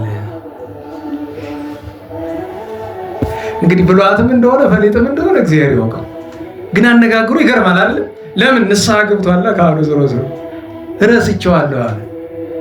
እንደኛ በስነ ተፈጥሮ ሕግ መርሳት አይደለም የመድኃኒዓለም መተው ይባላል። የመድኃኒታችን መርሳት ከፍጡራንም ቅዱሳን መላእክት የሰውን በደል ይረሳሉ ሲባል ምንድነው? ይተዋሉ፣ እንዳልተደረገ ይቆጥሩታል። እና ጠባቂ መልአካችን ንስሐ ስንገባ ደስ ነው የሚለው። ደህና ዋላችሁ። ለምሳሌ አንድ ሕፃን ልጅ ታውቃላችሁ ብለው ነው ባይምሮ ስዕል በጣም ያልወፈረ በጣም ያልከሳ መካከለኛ የሆነ ይቻላል ጥሩ መልክ ያለው ጉንጩ እንደዚህ ምናምን ያለ ያው ሚሳም ማለት ነው። መሳም ለምትወዱ ሰዎች ያንን ሕፃን ሁሉ ጊዜ እየሄዳችሁ መሳም ትወዳላችሁ። ስትሄዱ ግን አንድ ቀን ከዳሪ ተንከባሉ ሰውነቱ ቆሽሾ አገኛችሁ፣ ትስሙታላችሁ? አትስሙትም። በሌላ ቀን ስትመጡ እናቱ በደንብ አድርጋ ሙልጭ አድርጋ አጥፋው ደግሞ ሽቶ ረጭታበት ብታገኝ አረበስበት አምጪው መልሳው ይባል። መልአክ እንደዛ ነው። ንስሐ ገብተን ሲያገኝ እንደዛ እኮ ነው። ንስሐ ስንገባ ከቆሻሻ መታጠብ አይደለም። በተለይ ከቆረብን ልክ ሽቱ እንደተረጨ ታጥቦ ሽቱ እንደተረጨ አካል ማለት ነው። እና መላእክትን ማክበር ከዚያ ይጀምራል። ግሩማን መላእክት በስነ ተፈጥሮ በ10 ከተማ በ100 ነገድ በ100 አለቆች በ10 የአለቃ አለቆች በአንድ የሁሉ አለቃ ፈጥሯቸዋል። እነዚህም 10 ሙሉ ቤት የሚባሉት ወይም የ10 ከተማ የሚባሉት ነገዶች 100 ነገድ በ10 ስትቆጥሯቸው መጀመሪያ አጋይስት የሚባል ሳጥናኤል ሲመራቸው የነበረ በኋላ ቅዱስ ሚካኤል የተደረጉት አጋይስት፣ ቀጥሎ በሁለተኛ ሱራፌል፣ ሶስተኛ ኪሩቤል፣ አራተኛ ኃይላት፣ አምስተኛ አርባብ፣ ስድስተኛ መናብርት፣ ሰባተኛ ቁጥር ዘልያለሁ። አንደኛ አጋዕዝት፣ ሁለተኛ ሱራፌል፣ ሶስተኛ ኪሩቤል፣ አራተኛ ኃይላት አይደል? አምስተኛ አርባብ አይደል? ስድስተኛ መናብርት፣ ሰባተኛ ስልጣናት፣ ስምንተኛ መኳንንት፣ ዘጠነኛ ሊቃናት፣ አስረኛ መላእክት ይባላሉ። እነዚህ ሁሉ አለቃ አላቸው። ከላይ ጀምራችሁ ብትቆጥሩ ሳጥናኤልን ትተውትና የሁለቱን ደርባችሁ ለሚካኤል ትሰጡና ከዚያ የሶስተኛው የሱራፌል ሱራፊ አይደል? የኪሩቤል ኪሩብ፣ ከዛ የኃይላት ሚካኤል እያለ ከዛ ገብርኤል፣ ሩፋኤል፣ ሱሪያል ይልና ከዛ ቀሪዎቹ መኳንንት፣ ስልጣናትና መላእክትን ሊቃናትና መላእክትን ማን እንደሚመሯቸው ሰዳካኤል፣ ሰላታኤልና አናንኤል ወይም ሰዳካያል፣ ሰላትያልና አናንያል እንደዚህም ብሎ የሚጠራቸው አለ። እነዚህ ናቸው እንግዲህ 100 ነገድ ይባላል። ቁጥራቸው እዚህ በፊት እንደነገርኳችሁ የሰው ፍጥረት በሙሉ እስከ ምጽአት የሚፈጠረው አንድ ነገር ነው። አዳም የገባ በማን ነው? በአንዱ በጠፋው ነገር አለ የገባ። እንደዚያ ነው። ያ ማለት የብዙ ናቸው። እግዚአብሔር ሲፈጥራቸው ከቸርነቱ ብዛት የተነሳ ዙፋኑ እንዲጠብቁ ያደረጋቸዋሉ። በሰባቱ ሰማይ ያሰማራቸዋሉ። በደመናት፣ በሃኖስ፣ በጠፈር፣ በብጽብጽ ማይ፣ በረጋው ማይ ላይ፣ በአብህርት፣ በባህሮች፣ በቀላያት፣ በውቅያኖስ፣ በየብስ፣ በዛፍ ይሾማቸዋል። እንኳን ሌላ አባቶቻችን እስከ ትንኝ ድረስ ይላል ፍጥረት ሁሉ መልአክ አለው ሾሞለታል። ለእያንዳንዱ ለሰው ልጅ ብቻ አይደለም። እና እነዚህ ንጹሐን ግሩማን መላእክትን ልንወዳቸው፣ ልናከብራቸው፣ ልንማጸንባቸው፣ በረድኤታቸው ጥላ ልንጠለል ይገባናል። እግዚአብሔር የአእላፈ አእላፋት የትልፊታ አእላፋት ንጹሐን መላእክትን በረከት ያሳድርብን። ታቦታቸው ፊት ሚካኤል ያለ ቅዱስ ሚካኤል፣ እዚያ ጥንት ደግሞ አጣጣሚ ነበረ፣ ዛሬ የሚኖር ይሆናል። ማህሌቱ የሚቆም እንግዲህ ከሁለቱ ነው። ሌሎችም ስራዎች የሚቆሙበት አለ። ያን ቀን ከአእላፈ አእላፋት መላእክት የሚቀድም ሌላ በዓል ነበረ። የማን? የአምላካችን የእግዚአብሔር አብ። እግዚአብሔር አብ ዓለምን የፈጠረ ዓለምን በመሃል እጁ የያዘ የወልደ እግዚአብሔር አንድያ አባቱ አካል ዘማካል ባህሪ ዘምባህሪ ወልደ እግዚአብሔርን ወልድን የወለደ መንፈስ ቅዱስን ያሰረጸ እግዚአብሔር አብ ከወልድ ከመንፈስ ቅዱስ በክብር አምላክነት ትክክል የሆነ አሃዝ የኩሉ ሁሉን የያዘ ገባሬ ኩሉ ሁሉን የፈጠረ ወጣኔ ኩሉ ሁሉን የጀመረ ፈጻሜ ኩሉ ሁሉን የሚያሳልፍ አንድም ፈጻሜ ኩሉ ያለ ስነ ፍጥረትን ጀምሮ የፈጸመ እርሱ እግዚአብሔር ነው። በኪዳን ውስጥ ደጋግሞ ያነሳዋል አይደል? ለምሳሌ በኪዳን ዘመን ፈቀደ ሌሊት ላይ የመጀመሪያው ኪያከ ለከግዚኦ ለገባሬ ኩሉ አልቆ ኪያከ ከተባለ በኋላ በሁለተኛው ምንድን መጀመሪያ ለከግዚኦ ለገባሬ ኩሉ ይላል። ታውቃላችሁ ኪዳን በመንፈቀ ሌሊት ስንት ነው ያለ? እንዴት ዋላችሁ? የካህናት ቀለም ስንት ነው? 3ቱ አባቶቻችን በአንዱ ምስጋና አብ ወልድ መንፈስ ቅዱስ ይመሰግኑበታል። አንድም የመጀመሪያውን ለአብ፣ ሁለተኛውን ለወልድ፣ ሶስተኛውን ለመንፈስ ቅዱስ ሰጥቶም ሊተረጉሙ ይቻላል። እና መጀመሪያ ላይ ሲጀምር ለከግዚኦ ለገባሬ ኩሉ ለዘይት አስተር አምላክ አለ። እና ዋላችሁ የማትታየው አንተ ሁሉን የፈጠርክ አለ። በሁለተኛው ደግሞ ምን ይላል? አምላከ ብርሃን ወላዲ ሕይወት አለ። የብርሃን ፈጣሪ የብርሃን ጌታ አለ ሕይወትን የወለድክ ብሎ ይላል። በሶስተኛው ንሴልስ ለከ ዘንተ ስብሐተ ማፉነ ዘምስለ መንግሥትከ ዘላለም ይሁን ኢየሱስ ወልደ እግዚአብሔር ብሎ ወደ ወልደ እግዚአብሔር ነው የሚመጣ።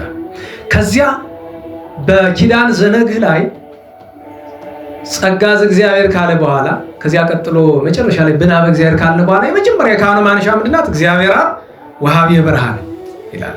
ብርሃንን የፈጠርክ ብርሃንን የምትሰጥ ልጅነትን የምትሰጥ እግዚአብሔር አብ ብሎ ያመሰግናል። እና እግዚአብሔር አምላካችን እግዚአብሔር ፈጣሪያችን እኔ አንዳንድ ጊዜ ይገርመኛል። አደራረጋችን የልማድ መሆኑ የሚታወቀው የእግዚአብሔር አብን በዓል አብዛኛው ሰው ያከብረው የእግዚአብሔር አብን የእግዚአብሔር መንፈስ ቅዱስ በዓል ብዙ አልተለመደም። ይገርመኛል። ልማድ መሆኑ በዚህ ይታወቃል። እንዲያው እውነቱ እንዲያው ደብር እግዚአብሔር አብ ብለን ሰርተን እኮ ሰው ብንጠራው ሳንቲም መጥቶ የሚሰጥ አይመስለኝም። መቼም በዚህ ዘመን ደብር ሲሰራ ታው ሲገባ ማስያው ገንዘብ አይደል አይመስለኝም። እውነቴን ነው። እንዴት ዋላችሁ? እግዚአብሔር አብ እግዚአብሔር መንፈስ ቅዱስ ብለህ ቤተ ክርስቲያን ሰርተህ ታቦት አስገብተህ ሰውና ከምትለው ይልቅ ከቅዱሳን አንዱን ከቅዱሳንም የማይታወቁትን ክብራቸው ገናና የሆነ ግን ሰው ዝም ያውቃቸው አሉ አይደል? ልማድ የልማድን ነገር ለማንሳት ነው እንጂ በቅዱሳን ስም መደረጉ የተገባ ነው። ቅድሚያ ግን ከሁሉ የሚቀድም ማን ነው? ንገሩኝ። ከሁሉ የሚቀድም እግዚአብሔር አብን ግን ከሁሉ የሚቀድም የምንለው ከፍጥረት ነው እንጂ ከወልድ ከመንፈስ ቅዱስ አይደለም። እግዚአብሔር አብ ከወልድ ከመንፈስ ቅዱስ አይቀድምም፣ አይበልጥም። ይህን ማወቅ አለበት። ትክክል ናቸው። መቅደሙ መብለጡ ከማን ነው? ከቅዱሳን። ከለኛማ ውድድር ውስጥ አንገባም። እና እግዚአብሔር አብ ቅዳሴ ቤቱ ነበረ አምላካችን። የዚያን ቀን አባታችን ዘዮሐንስ የክብራን ገብርኤሉ ልደታቸው ነበረ። ዘካርያስና ሶፊያ የሚባሉ ናቸው ወላጆቻቸው። በጣም የሚገርማችሁ ዛሬ ቅዱስ ገብርኤል አይደል? ለምን አናወሳትም? ታሪኩ ራሱ ይገጥማል እኮ። በወቅቱ ጎዶልያ የሚባል በብሉይ ኪዳን ስም ነበር አይደል? የት ነው የምታስታውስ? ጎዶልያ የሚል ስም ስንክሳር ውስጥ እኮ አለ አይደል? ወይም ደግሞ በደቂቀ ነቢያት ውስጥ አለ። ወዛቲ ልትኮነ ተዝካረቱ ለሶፎንያስ ወልደ ኩሲ ወልደ ጎዶልያ ወልደ ሴዴቅያ ወልደ አማርያ አይልም። አረ በሞት ያጥ ነው እንጂ ስንት ጊዜ ተወቃቅሰን ይዘለቃል። እናንተ ዲያቆናትም ማጥናት ስንክሳር አንብቡ እንጂ በደንብ ስራ ይበላችሁ አንብቡ። ውዱድ አይደለም እሱን እኛ ሰዓት ነው ወሰን ውዱድ ስትታችሁ ሌላውን ቀን አንብቡ። ውዱድ ያልኩ ለኛ ደብር ነው እንጂ አንተ ፈለክ ውድ ቀን ሙሉ ቀን ይዘውቱን አይጨንቅም። ሰው ስንክሳር አንብቡ። አንዳንዱን አርኬ በጣም የሚጥማችሁ ሁሉ ለማጥናት ስለሚከብድ በጣም የሚጥማችሁን አርኬ ደግሞ አጥኑት። ጥሩ እኮ ይጸልያል። ለምሳሌ ዛሬ ቅዱስ በርተሎሜዎስ ዓመታዊ በዓሉ ነው አይደለም? ስለ ቅዱስ በርተሎሜዎስ መልኩን ማጥናት ሊከብዳችሁ ይችላል። ግን አርኬው አለ ሰላም ለበርተሎሜዎስ ዘጠበለለ በሰቅ የሚለው ማለት ነው። ከዛ እመቤታችንን በቅዱስ በርተሎሜዎስ መለመን የምትፈልጉ እንዴት ነው የምታደርጉ? ሰላም ለስልኪ ማዛ ቅዳሴ ዘቦቱ ወለስለወልኪ ሰላም ዚያስተፊስ ስንረየቱ አይደለም ዘማድም ብርሃኑ ነው እንጂ ወፍቱ ሞገሰስ ነው። ሃይማኖተ ፊልጶስ አንቲ ትናንት ማን ነበር? ፊልጶስ ህማምኑ መጥባይት ነው ጻይር ነው አለ። ከዚያ ወይነ በርተሎሜዎስ አንቲ በሰጊድ ሰላም እሱማ ይዘኛው ነው የመልካስሉ እንጂ ወይነ በርተሎሜዎስ አንቲ ማርያም ሲያስተፊ ስጣሚ ፍቅርኪ ሚል ሰጊዷማ እመቤታችን ስልፊት ሰጊዷማ ይደሉ ለስልኪ ወለ ስለ ክርስቶስ ወልኪ አለና ወይነ በርተሎሜዎስ አንቲ ማርያም እመቤታችን ለመለመን እኮ ነው። በቅዱስ በርተሎሜዎስ ስም አባቶቻችን ሲያሳድጉን ያስተማሩን ይሄ ነው ስርዓተ ጸሎታችን። መጀመሪያ እመቤታችን ነው የምንለምን እንደ ታምረ ማርያሙ እንደ ገድላቱ እንደ ታምረ ኢየሱስ አካሄድ ማለት ነው። መጀመሪያ እመቤታችን ለምናታለን አይደለም? ከዚያ እመቤታችን ከለምናት በኋላ ደግሞ ቅዱሳን እንለምናለን። ከዛ ደግሞ መድኃኒታችን። ይሄ ፈሊጥ ነው፣ እንደ ህግ እንዳትይዙት። ይዛችኋል። አካሄድ አለው። ሶስት አይነት አካሄድ አለ ጸሎት ላይ። አንዳንድ ሰው መጀመሪያ የትኛውን ላድርገለ እንደሱ የሚባል የለም። ይኸውላችሁ ሶስት አይነት አካሄድ አለ። ለምሳሌ እኛ አባቶቻችን ያስተማሩን ምንድነው? መጀመሪያ እመቤታችን እንለምናለን፣ ከዛ ቀጥሎ ቅዱሳን እንለምናለን። ማጠቃለያው ግን ባለቤቱ ጌታችን ነው። እንደገና ደግሞ ሁለተኛ አደራረስ ደግሞ አለ ሊቃውንት የሚያደርሱበት። መጀመሪያ መድኃኒታችን ይለምናሉ፣ ቀጥሎ እመቤታችን፣ ቀጥሎ ቅዱሳን። ከዛ ደግሞ ሶስተኛ አደራረጋለ። መጀመሪያ በቅዱሳን ይጀምራሉ ማዕረግ ይዞ ለመሄድ፣ ከዛ ቀጥሎ እመቤታችን፣ ከዛ ቀጥሎ ጌታችን እና ዛሬ በቅዱስ በርተሎሜዎስ መለመን የሚፈልግ ምን ነው? ወይኔ በርተሎሜዎስ አንቲ ማርያም፣ አንቺ የበርተሎሜዎስ ወይኑ ነሽ። ለምን? ሳይዘራት ሳይተክላት ሳይጠርባት ሳይግርባት ለብባ ለምለማ አበባ ያፈራች በታምራት እንዲያ ስላደረገ ነው። እሱ ምን አለ? ዚያስተፊስ ጣዕመ ፍቅርኪ፣ ወይን ያስተፊስ ልበ ሰሚል የለ። አረ ነገሩኝ፣ አረ በሞቴ ዳዊት እንደዛ አላለም? በየማስታወቂያው እኮ ድሮ የወይን ማስታወቂያ እሱ ነበራል። በየቴሌቪዥኑ 120 የሚባል የቴሌቪዥን ፕሮግራም ላይ አንዱ ደንቆሮ አርቲስት ነኝ የሚል መጥቶ ወይን ያስተፊስ ልበሰ። አረ በሞቴ እባክህ ማረን። እና ወይንን ስላነሳ ምን አለ? ዚያስተፊስ ጣዕመ ፍቅርኪ፣ የፍቅርሽ ጣዕም ደስ የሚያሰኝ አለ። እንዲያ ከሆነስ አንበረኒ ከመህልቀት በውሳጤ የረሩ ልብኪ። አሁን ይገባችኋል? ህልቀት ምንድን ነው? ነቀለበት በጣት አይደለ ልብ ጋር ምን ያገናኘዋል ይላል። ለምን ይመስላችኋል? አንበረኒ ከመህልቀት በውሳጤ የረሩ ልብኪ፣ እንደ ቀለበት በሚራራ ልብሽ መካከል አድርጊኝ። ምን ማለት ነው? ስለ ሁለት ተርጉመዋል። ደህና ዋላችሁ። ሴት ልጅ ጥንት ቀለበት ጣቷ አታደርግም፣ አንገቷ ማዕተብ ጋር ነው የምታንጠለጥለው። ሂዶ ምን ዋላ ይሆናል? ልቧ ላይ ሌላ አታውቁም። እናቶች ገጠር አላዩ ቀለበት እዚህ ላይ አንጠለጥ አለ እኮ። ቀለበታቸውን ምን ላይ ነው የሚያደርጉት? እዚህ ላይ ነው የሚያደርጉት፣ ልባቸው ላይ። እንዴ የቀድሞ እናቶቻችን እንዲህ ይወዳሉ ባላቸው አይጣል ዛሬ እንጂ እግዚአብሔር ይመስገን ጥቂቶቹ አሉን መልካሞቹ እግዚአብሔር የሰጠን። አንዳንዶቹ መቼም በቸርነቱ ደህናውን ሰጥቶናል። ግን ለሁሉ አይገኝም መቼም ችግር ነው። በብዙ ቤት ዲያ ነው። ወንዱ ስለማይረባ እኮ ነው ችግሩ። ምስጢሩ ግን ለጊዜው እንደዛ ነው። እዚህ ላይ ስለሚደረግ ነው የሴቶች ቀለበት እዚህ ላይ። ያ ማለት አሁን ሴቶች ደግሞ ጣትሽ ነቅለሽ እዚህ አንጠልጥዩ ማለት አይደለም። ግን እንደዚህ ያደርጉ ነበር በጥንት ትውፊት በውሳጤ። ምስጢሩ ግን ቀለበት የሚደረገ ምን ላይ ነው? ጣት ላይ ነው አይደለም? ከጣት ላይ የተደረገ ስታደርገው ምን ማለቷ ነው? ምኑን መግለጧ ነው? መግለጫ መንገድ ነው። እዚህ ቀለበት የሚደረገው ቃል ኪዳን ነው አይደለም? ኧረ ተናገሩ። ቃል ኪዳን በጣት ነው በልብ ነው የሚገባ? ኧረ ነገሩ በልብ ነው የሚገባ። ይሄ የልብ ፍቅር የልብ እምነት መገለጫው ስለሆነ ነው። እኔ ስንቱን ተርጉመን እንዘልቃለን ወገኖቻችን። ያንን ጊዜ ማያዛሉን ቋጥ። ከዚያ ግን አለ ወከመ ማይጠንት ጹርኒ በመዝራዕት ይያለ ካህኑ ማይጠንቱን በምንድን ነው የሚይዘው? በቃ እንደዚህ ያዥኝ ብሎ ይለምናል። ነገርን አመጥቶት ነው። እንዴት ዋላችሁ? የማንን ታሪክ ነው እያመጣን ያለነ?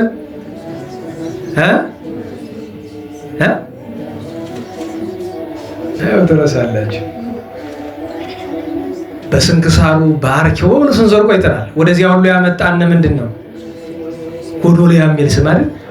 አዎ ጎዶልያ የሚባል በሸዋ በመርሃ ቤቴ የነበረ መኮንን ሴቶችን እየወሰደ መልክ ያላቸውን ያስነውራቸዋል ከትዳራቸው እያፋታ። ተራዋ የማን ደረሰ? የሶፊያ። ግን ባሏ ዘካርያስ የሰራዊት አለቃ ወንድ ነው፣ እናቱ የወለደችው ሱሪ የታጠቀ ነው። ፈራው። ስለዚህ ምን አደረገ? ሂድ ጦርነት ብሎ ላከው። ወዴት? ወደ ሻንቅላ ሀገር። ቃሉ ገድሉ እንደዛ ነው የሚለው። ወደዛ ሀገር ላከው። ለምን? እና አረመኔ ስለሆኑ እንዲገሉት። ዛሬ ያደርጉ የለ እንዴ? ምን ተሸፋፈነን ይሆናል? በሰውነታቸው እናከብራቸዋለን። አረመኔነታቸውን ያልተው ግን አሉ። ምንም ቢሸፋፈኑ ምን ያደርጋል? እና ሲሄድ ከመንገድ ላይ እሱ ነገሩ ተረዳው። ወደኋላ እንዳይመለስ ችግር ሆነ። እሷን አስወስዳት። ጎዶልያ የሚባለው አገረ ገዢው ሲያስወስዳት ከቅዱስ ገብርኤል ፊት ሄዳ ወዳጄ የእግዚአብሔር መልአክ አደራ። የሚገርማችሁ ነገር ወስዶ በግድ ሊያስነውራት ሲል ቅዱስ ገብርኤል ወርዶ አንገቱን ቆርጦታል። ዲያሎ እንደዚህ ነው እንጂ እምነት ማለት ያው መላእክትን እንመን ማለት ይሄ ነው። ከዚያ በኋላ እሱ ተመልሶ መጥቶ አገረ ገዢው ቦታ ለዘካርያስ ተሰጥቶት ከዚያ በኋላ ነው አቡነ ዘዮሐንስ የተወለደው ጻድቁ። እግዚአብሔር በረከታቸውን ያሳድርልን። ያን ቀን ቅዱስ ጢሞቴዎስ ነበር ያ ሁሉ ስቃይ አሰቃይቶት በሀገረ እንጽና ላሰቃየው ሰውዬ ሲጸልይ ነበር ማለት ነው። አፍቅሩ ጸላእተክሙ ያለው ተፈጸመ። አባ ዘካርያስ ብዙ መከራ የተቀበሉ ሊቀ ጳጳሳት፣ ሌሎችም በዓላት ነበሩ። እንደ አይምሮ የዘነጋ ስለሄደ ምን አቡነ ሐራ አልተሳሳትኩኝ፣ እዚያን ቀን ነበሩ። አቡነ ሐራስ የወዲያኛው ቀን ነው የነበሩት። ሌላ በዓል ነበረ አይምሮ የዘነጋው። ሳምንት የነገርኳችሁ ለሁሉም እንለፍ ሰዓት ለመቆጠብ በ14 ምን 14 ነው? እንዴት ዋላችሁ? ህዳር 14 የነበረው ትልቅ በዓል የአባ ዳንኤል ነው። በነገራችን ላይ ስንክሳር ስናነብ ውልቀላል የነበረ ኔንታ ያቆቆመ ሙሉ እናንተ ምን አይነት ሰዎች ናቸው እያሉ ነበረ። ታሪኩ ውስጥ ማለት ነው። በአባ ዳንኤል ታሪክ ውስጥ የፋርሱ ንጉስ ያማዋል። ዝልጉስ ሆነ አካሉ ስልስል ጓንዲዮር በቃ ሀሳብ የማይቀርብ ወደ በትርጓሜ ያለ የአቅብ ሕፃናት እግዚአብሔር የሚለው ዳዊት ላይ ያለ ታሪኩ እና እዚያ ያለው ጠንቋ ያለው እሱ አዋቂ ነኝ ባይ ማለት ነው። እና ከማይዱ ያበላዋል እና ታክሞ አልድን ሲል ጠንቋዩን ጠራውና አንተ አለው እዚህ ቤተ መንግስት ያስቀመጡ ነው ስታመም ልታድነኝ አይደለ? አዎ አለው። እና ካላደረገኝ ምን ታደርግልኛለህ? ንሳማ አስወጣና በሰይፍ በልልኝ አለው። እንደዚህ ምን እኮ ያስፈልጋል ዛሬ ሙያ ካልዘቅ ምን ያደርጋል? ንጉሱ ቆይ አንድ ጊዜ አለ። ምንድነው ሲባል መድኃኒቱን እኮ አውቀዋለሁ ለመናገር ፈርቼ ነው አለ። ምንድነው አለው። ለእናት ለአባቱ አንድ የሆነ ህፃን እናቱ አስራው አባቱ ይረዳውና በደሙ ታጥበህ ትድናለህ። የሚገርማችሁ ነገር ጠንቋይ ወንን ሲል እሱ ማምለጫ ፈለጋ ነው። ለምን ቢባል ሲሆን ንጉሱ እስከዚህ ድረስ አይጨክንም። እሱ ቢጨክን ደግሞ እንዴት ያለ ወላጅ ልጁን ይሰጣል ብሎ ነው። አዋጅ አስነገረ። ንጉስ ቢፈልግ ምን ያጣል በምድር? አዋጅ አስነገረ። 1000 ወቄት ወርቅ እሰጣለሁ። 1000 ወቄት ወርቅ አስቡት እንዴ! ሚሊዮን እንኳን ቢሊዮን ነው የሚያገባ ያስገባ። ይሄን ሲሰሙ በገንዘብም በአይምሮም ድሃ የሆኑ አንድ ልጅ ያላቸው ወላጆች ተገኙ፣ ልጆቻቸውን የሚሸጡ። ይህንን ወላጆች ብዙ ወላጆች ባሉበት ነው ማስተማር የሚገባ አለ። አንዳንዱ ጅላጅል ወላጅ አለ፣ ቆራቢ ነኝ እንኳን እያለ አይምሮ የሌለው። በነገራችሁ እህቶቻችን ልምከራችሁ፣ የአብዛኞቻችሁ ወላጆች እንድታገቡ የሚፈልጉ ሀብታም ነው 100%። ለምንድን ነው ታውቃላችሁ? ሰይጣን ስላደረባቸው። እኔን ግራ የሚገባኝ ነገር እንዴት ዋላችሁ? ባህል ከሆነ የምንፈልግ ባህሉ የሚለው ምንድን ነው? ወላጆች የሴቲት ወላጆች ለልጃቸው መተዳደሪያ ማጫ መስጠት ግዴታቸው። ማጫ ይባላል ባህል ከሆነ የምትፈልግ። ሃይማኖት ከሆነ ደግሞ አንቺ ዕቃ ነሽ እንዲህ ሀብታም ገዝቶ የሚወስድሽ። ይኸውላችሁ ወላጆቻችሁ የሚፈልጉ ሲሆን አሜሪካ ታወቃል። እውነቴን ነው። እኔ ግልጽ ነው የምነግራችሁ። ሲሆን አሜሪካ ለምን ጋኔን አይሆንም? ለምን ጭራቅ አይሆንም? እውነቴን ነው። እዚህ መካከላችሁ የአንዱ ቤተሰብ መጣና እኔን ባለፈው እንዲሁ ምን አለ አሜሪካ ብትልክልኝ፣ ወንድ ጠፋ እንዴ በሀገሩ? ኧረ እንደው አይደለም እዛ ብትሄድ ይሻላል፣ ነውር አይደለም ደግሞ እንዴት እንደዚህ ትላለህ ብዬ ስለው ኧረ እኔ ሌላ መስሎ አይደለም እንዲሁ ለሰላሙ ብዬ በሰላም እንድትኖርልኝ ስለምፈልግ። አይመስልም ግን እንዳልክ ለሁሉም እንኳን አሜሪካ ግቢ ማልካት አትልከው። በእነሱ ግን ቅድም ልንገራችሁ፣ ይህንን ሲያደርጉ ግን ልጃቸውን ለመጉዳት እያሰቡ ይመስላችኋል? አይደለም። ለጊዜው እነሱ ምንድነው ሀሳባቸው? ልጅ ለመጥቀም። ግማሽ ወላጅ ደግሞ በዛው ተጠግቶ ለመከበር። ይኩ ነውር ነው በጣም ሰርቶ አይበላም። ልጁ ላይ ልክ ፕሮጀክት ሲሰራ እንደኖረ ሁሉ ልጅ በነገራችሁ ላይ ልጅ ወላጅን የመጦር ግዴታ አለበት። ለሱ ጭንቅላት ነው እንጂ ወላጅ የመጦር ግዴታ አለበት። ይሄን ማወቅ አለባችሁ። እኛ ወላጆችን የመጦር ግዴታ አለብን አይደል? እንዴት ዋላችሁ? ማንኛውም ልጅ ወላጁን መጦር አለበት። ወላጅ ግን የመጦር መብት አለኝ ብሎ ሊያስብ አይችልም። ለምን ብትሉ ያሳደገን ወላጅ ነው እግዚአብሔር ነው። ወላጅ ሞግዚት ነው። አንድ ሁለተኛ ነገር በስጋዊ ደረጃ እንየው ከተባለ እኛ ወለዱን ብለናቸው ነው የወለዱን? ንገሩኝ። ወደዚህ ዓለም ያመጡ እነማን ናቸው? እነሱ ናቸው አይደል? ንገሩኝ። ስለዚህ ማሳደግ ምናቸው ነው? ግዴታቸው። ይህንን ብላችሁ ወላጅ እንዳናከብር አይደለም፣ ማክበር ግዴታችን ነው። ግን ወላጅ የሆናችሁ ሰዎች መከበርን እንደ መብታችሁ አትቁጠሩት፣ መጦርን እንደ መብታችሁ አትቁጠሩት። እንደዛ አይደለም፣ ነውር አይደለም። ያማ ከሆነ በቃ ልክ ባንክ ቤት ገንዘብ እንደሚያስቀምጥ ሰው አለ አይደለም? አድጉ ምናምን ገንዘብ እንድንመልስላችሁ። ይሄማ ፍቅር አይደለም፣ የቢዝነስ ፕሮጀክት ነው ማለት ነው። እኔ አብዛኛው ወላጅ ልጁ ከአሜሪካ አልፎ አረብ ሀገር ስትሄድ ይደገሳል እኮ በየቤቱ። ሳውዲ ሄደች ተብሎ ሳውዲያውን በየቀኑ ስንት ሰው ነው የሚገደል? ሳውዲ ሄደችልኝ ተብሎ እኮ ቤት ይደገሳል። ሊበላ አፈር ያስበላችሁ እነዚህ። እውነቴን ነው። እንዲያው አሁን ይሄ ቃል እንዴት ጉባኤ እያስተማርክ እንዴት ተናገር? እውነቴን ነው። እንዲያው ለነፍሳቸው የሚጠቅማቸውን አፈር ያስበላቸው። ልጃቸውን እሳት ውስጥ ቀጥ ቁጭ ብሎ የሚበሉ ወላጆች እውነት እሳት ነው የሚበሉት። ነውር አይደል? አሁን አረብ ሀገር የሚኖሩቶቻችን ኑሮ ነው የሚኖሩት። እንደ አሜሪካና አውሮፓስ እንደው ለነፍስ ነው እንጂ አዘቅትነቱ ለስጋ ቢያንስ ደህና ነው። እዛ እኮ ሀገር አይደለም። እንዴት ዋላችሁ? እኔ እንግዲህ ስናገር ወቅት አለው አንዳንዱ። አሁን በዚህ ደግሞ ወላጅ ቄሱን ስነካው ቄሱ ነው የሚከፋው አይደል? ወላጅ ሲነካ ወላጅ ነው የሚነካ። እኔ ልንገር ሐቁን ይነገርኩ። ይሄ የተናገርኩት ነገር ከመጽሐፍ ወስዳ አስተያየው። ወላጅ ልጁን የሚወድ ከሆነ ማሳደግ ያለበት እግዚአብሔርን አምልኮ አገልግሎ ለሀገር ለወገን እንዲጠቅም ነው እንጂ እኔ እንዲጦረኝ ብሎ የሚያሳድግ ወላጅ አይደለም እሱ። ልክ እንደ ዘመኑ ዩኒቨርሲቲ፣ ድሮ ዩኒቨርሲቲ ስንማር የተማራችሁበትን ምንድን ነው የሚባል ኮስት ሼሪንግ የሚባል ነበር እንዴ ድሮ? እናንተ ተውት ኩታሮች እንደ ኦልዲስ ክለብ የድሮቹ እንዴት ዋላችሁ? ድሮ መንግስት ወጪን ተጋሩኝ ይል ነበር። በአፄ ኃይለ ሥላሴ በደርግ ዘመን ይል ነበር አይልም። ዛሬሳ የበላሃትን ስራ ስትቀጠር ትከፍለኛለህ። ታዲያ እንደዚህ አይነት ወላጅ ከእንዲህ ካለው መንግስት በምን ይለያል? ኮስት ሼሪንግ ይላል። አነገረ ቀደም ያ ገንዘብ እኮ የኛው ወላጆች እኛው ራሳችን የከፈልነው ግብር አይደል እንዴ? መንግስት ምን አምጥቶታል? ሰማዩን አውጥቶታል? መሬት አፈቅልቆታል? ወይስ ለፍቶ ወጥቶ ወርዶ አግኝቶታል? እንዴት ዋላችሁ? ወላጅንና ክብር ወላጅንን ጦር የኛ ግዴታ፣ ይሄ በጣም ግዴታችን ነው። ወላጅ ግን የመከበርና የመጦር መብት አለኝ ሊል አይችልም። ይሄን ማወቅ አለባችሁ። ሁለቱን ድንበሩን አይታችሁታል አይደል?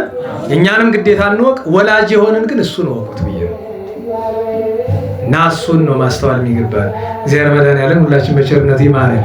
ለሁሉም እንደዚህ ያደረገ መጡ ሊያርዱት፣ እናቲቱ ግጥም አድርጋ አስራው የወላጅ ነገር ይሄ ታሪኩን ያመጣው አባቱ ሊያርደው ሲል ከንፈሩ ሲንቀሳቀስ ንጉሱ ያየዋል፣ የፋርስ ንጉስ እና ወደ እግዚአብሔር ምሕረተ ውስተ ልበ ንጉስ ራራለት። እግዚአብሔር እንዲራራ ያደረገው ንጉስ ተው እንዳታርዱት ፍቱትና ወደኔ ያምጡት አለ። ተፈቱ ማለት አንተ ሕፃን አለው ምንድነው ከንፈር የሚንቀሳቀስ አለው። እየጸለይኩ አለው።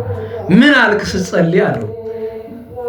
ወትሮ ልጅ ቢገፋ የሚከላከሉለት ወላጆች ነበሩ። ከወላጅ አቅም ቢሆን ዳኛ፣ ከዳኛ አቅም ቢሆን መኮንን፣ ከመኮንን አቅም ቢሆን ንጉስ። በእኔ ግን ሁላችሁም ፈረዳችሁ፣ ጨከናችሁብኝ። ስለዚህ ወደ እውነተኛ ዳኛ ወደ እግዚአብሔር አመለክት ነበር አለ። ይሄን ሕፃን አልገለም እዚያው ታምሜ እቀራለሁ ብሎ አንድ ሾቄት ወርቁን ለነሱ ቀምቶ ለሕፃኑ ሰጥቶ አሰናበተ። ያን ጊዜ አባ ዳንኤል መጥቶ ንጉሱን አዳነው። ክርስቲያን አደረገው አጥብቆ የፋርሱን ንጉስ። ይሄው ነው ታሪኩ። እግዚአብሔር የጻድቁን በረከት ያሳድርብን። አባ መርትያኖስ የጠራካያው ደግሞ ስለ ሃይማኖት አርዮሳን በገነኑበት ዘመን ሰው ጠፍቶ በሶሪያ ምድር ስለሚከራከራቸው ቅድም ያልኩት አለ አይደል? የጥላቻው ነገር ይደበድቡት ነበር። መናፍቃን እንደዚህ ዘመን ሰልጥነው እንደዚህ ዘመን በዚህ ዘመን በጠቅላላ አስተዳደሩን በቤተ ክህነትም በቤተ መንግስትም እንግዲህ መናፍቃን ተቆጣጥረውታል። እንግዲህ ጨርሶ ይዞታል። አንሞተው የተጋዳይ እኮ ምን ነፍጨርጭር። ምክንያቱም ክርስቲያን ተስፋ ስለማይቆርጥ ነው እንጂ እኮ ምን ይቀራል? የትኛው ስፍራ ላይ ነው እስቲ እንደ እውነተኛ ኦርቶዶክስ ያለበት የስልጣን ወንበር እስቲ ያሳይ። የለም ጥቂቶች አሉ። እነሱም ወዳቸው አጉሯቸዋል። ከመናፍቆ የከፉ ናቸው። እንዴት ዋላችሁ? አንዳንድ ጊዜ እኮ ለመራራት መናፍቆ ሳይሻል ይቀራሉላችሁ። ሆዳም ሰው እኮ አይራራም። እንደ ምንድነው ጽሙ ተኩላ ይለዋል መጽሐፍ። የተጠማ ተኩላ ማለት ነው። የተጠማ ተኩላ ያገኘው ነው የሚበላ። ሆዳም አገልጋይ ማለት እኮ እንደሱ ነው። ሆዱ የማይሞላ አገልጋይ ማለት እንደሱ ነው። የተጠማ ተኩላ ይባላል። ተኩላ ይሄ ተኩላ በዛ ለካ ቅድም ምሳሌው ተኩላ ነበር። ይኸው አመጣው በልሶ ነው ትምህርቱ ነው አይደለም። እንዴት ዋላችሁ? መዝሙር ይሰማችኋል? ምንድን ነው የሚል? ያው ገና አሁን ሊጀምር ነው ትምህርት እኩል ነው የምንጨርሰው። እዚያ ጋር ግን እየጨረስን ነው። ስም ብቻ ነው እዚህ በኋላ የምጠራ። አባታችን አባ መርትያኖስ እኔ ለሚዋሹ ሰዎች መድኃኒት ነው አይደለም። አንዳንድ ሰው ግን ታውቃላችሁ ኢንተርፕረነርሺፕ የሚባል ነገር ታውቃላችሁ? ምንድን ነው የሚባል ስራ ቢዝነስ ፈጠራ ምናምን ነገር ማለት እንግዲህ ያ ሰውዬ ቢዝነስ ለመፍጠር ይመስለኛል ሲሄድ ሰው የሰፈር ሰው አንድ ሰው ሞቶ ሊቀብሩ ሲወስዱ አገኛቸው። ኦኬ ይሄ ቢዝነስ ነው። አቁም እሱ ላይ የናስ ከረነ ብድር አለበት 400 ወቄት ሳትከፍሉኝ አትቀብሩት። ቢዝነስ ፈጠራ ይባላል። ይሄ ዓለም እኮ እንደዚህ ነው አይደል? የሚያበረታታ እንድናደርግ ኢንተርፕረነርሺፕ ይባላል። እንደዛ አይደለም? ቲክቶክ ላይ ኮንቴንት ክሬት ታደርጋለህ። የሰው አይን የሰው ጭንቅላት የሚያቋሽሽ ነገር ከዛ በኋላ ትሸለማለህ አይደል? ያኛው ሰው አሁን እዚህ ምንድነው እኔ ቲክቶክ ላይ የለሁም፣ ግን ሰዎች በፌስቡክም በምኑም ስለሚያመጡት ስለሚያጋሩት ሲያከራክር ሰነበታል አይደል? የሚገርማችሁ ስሙ ራሱ የእግዚአብሔር ስም ነው አሉ። የቆሻሻነቱ ብዛት እኔ ሌላ ገብሩን አላውቅለትም። እግዚአብሔር ያውቃል። ስሙ ግን ነው። እንዴት ሰው በእግዚአብሔር ስም ይጠራል? እንዴት ሰው አዶናይ ተብሎ ይጠራል? ነውር አይደል? ልክ አሁን ሙስሊሙ ነው አላህ ተብሎ የሚጠራ ታውቃላችሁ? ንገሩኝ። እንደዚያ ማለት እኮ ነው። እንዴት ሰው አዶናይ ተብሎ ይጠራል? አሁን የሰው ዝነኛ ነው አይደል? በጣም የታወቀ ኢትዮጵያ ውስጥ በጣም ደህና ሰው ተብሎ ማለት ነው። በዛ በፌስቡክ ሆነ ርዕስ ነው፣ አጀንዳ ነው፣ ሌላ አጀንዳ ነው። የአርሲ ኦርቶዶክሳውያን ተረስቶ አሁን አጀንዳውን የከረመሰው አጀንዳው ምንድነው?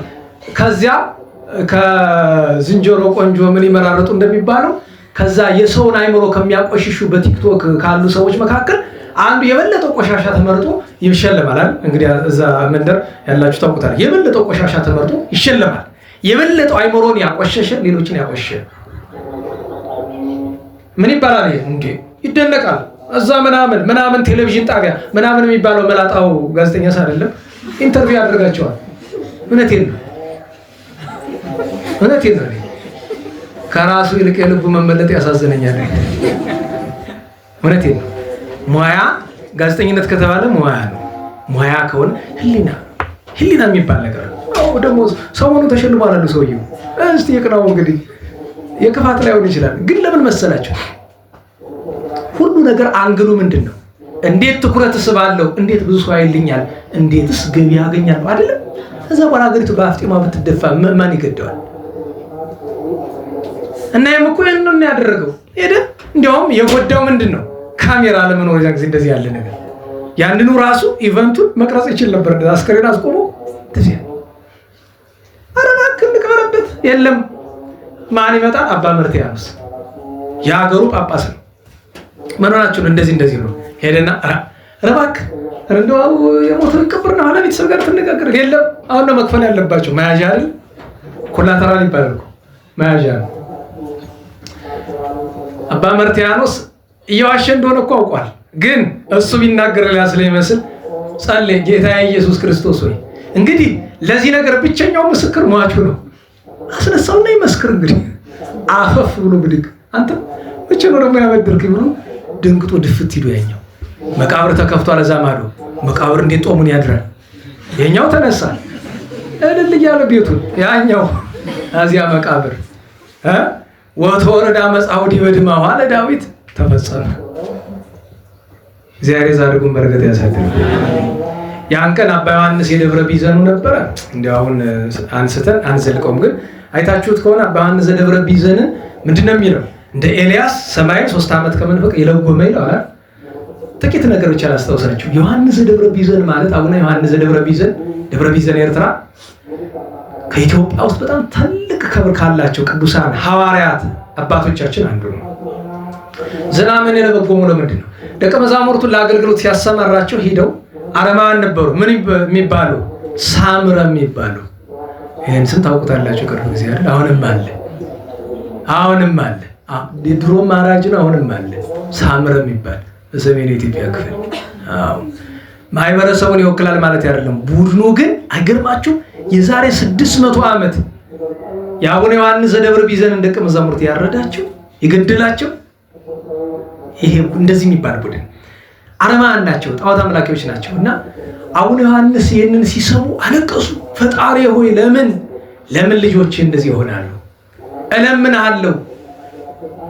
አባቶቻችን እኮ ምሕረት ብቻ አይደለም እንደዚህ በቀልም ይለምናሉ። እለምንሃለሁ በእነዚህ ሰዎች ላይ የልጆችን ደም እለምንሃለሁ ብለዋል። ጌታችን ተገለጠና የማንን ስልጣን ልስጥ? እንደ ኤልያስ ሰማይን መለጎም ወይ እሳትን ማዝነም ወይ እንደ ሙሴ ወይ እንደ ኢያሱ ድንጋይ ማዝነም የትኛው ይሻላል? ምን ልስጥ?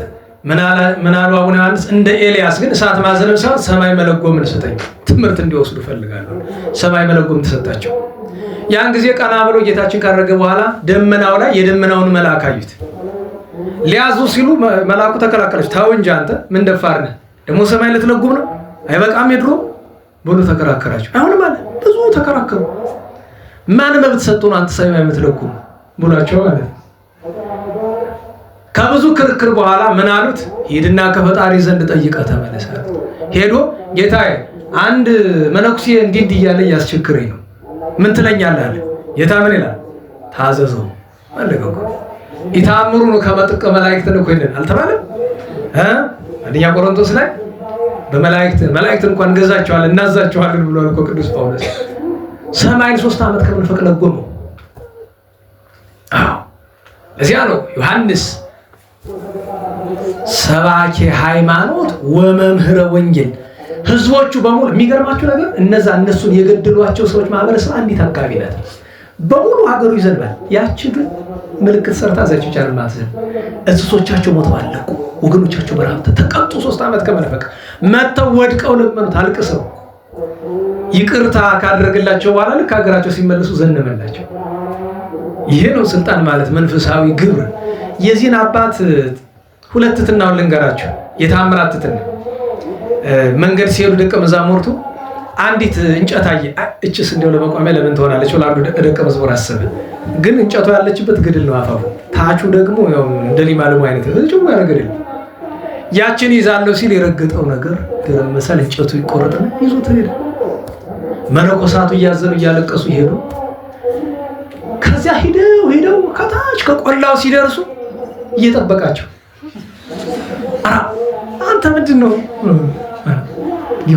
በነገራችን ላይ የተአምሮ የሚገርም የዛ ደቀ መዝሙር እምነቱ ልክ ተቆርጦ እዚያ ሲደርስ አባቴ ዮሐንስ በፈጣሪ ይማጸናሉ በክንፍ እየበረረ መጥቶ አቅፎ ወስዶ መሬት አስቀምጦኝ፣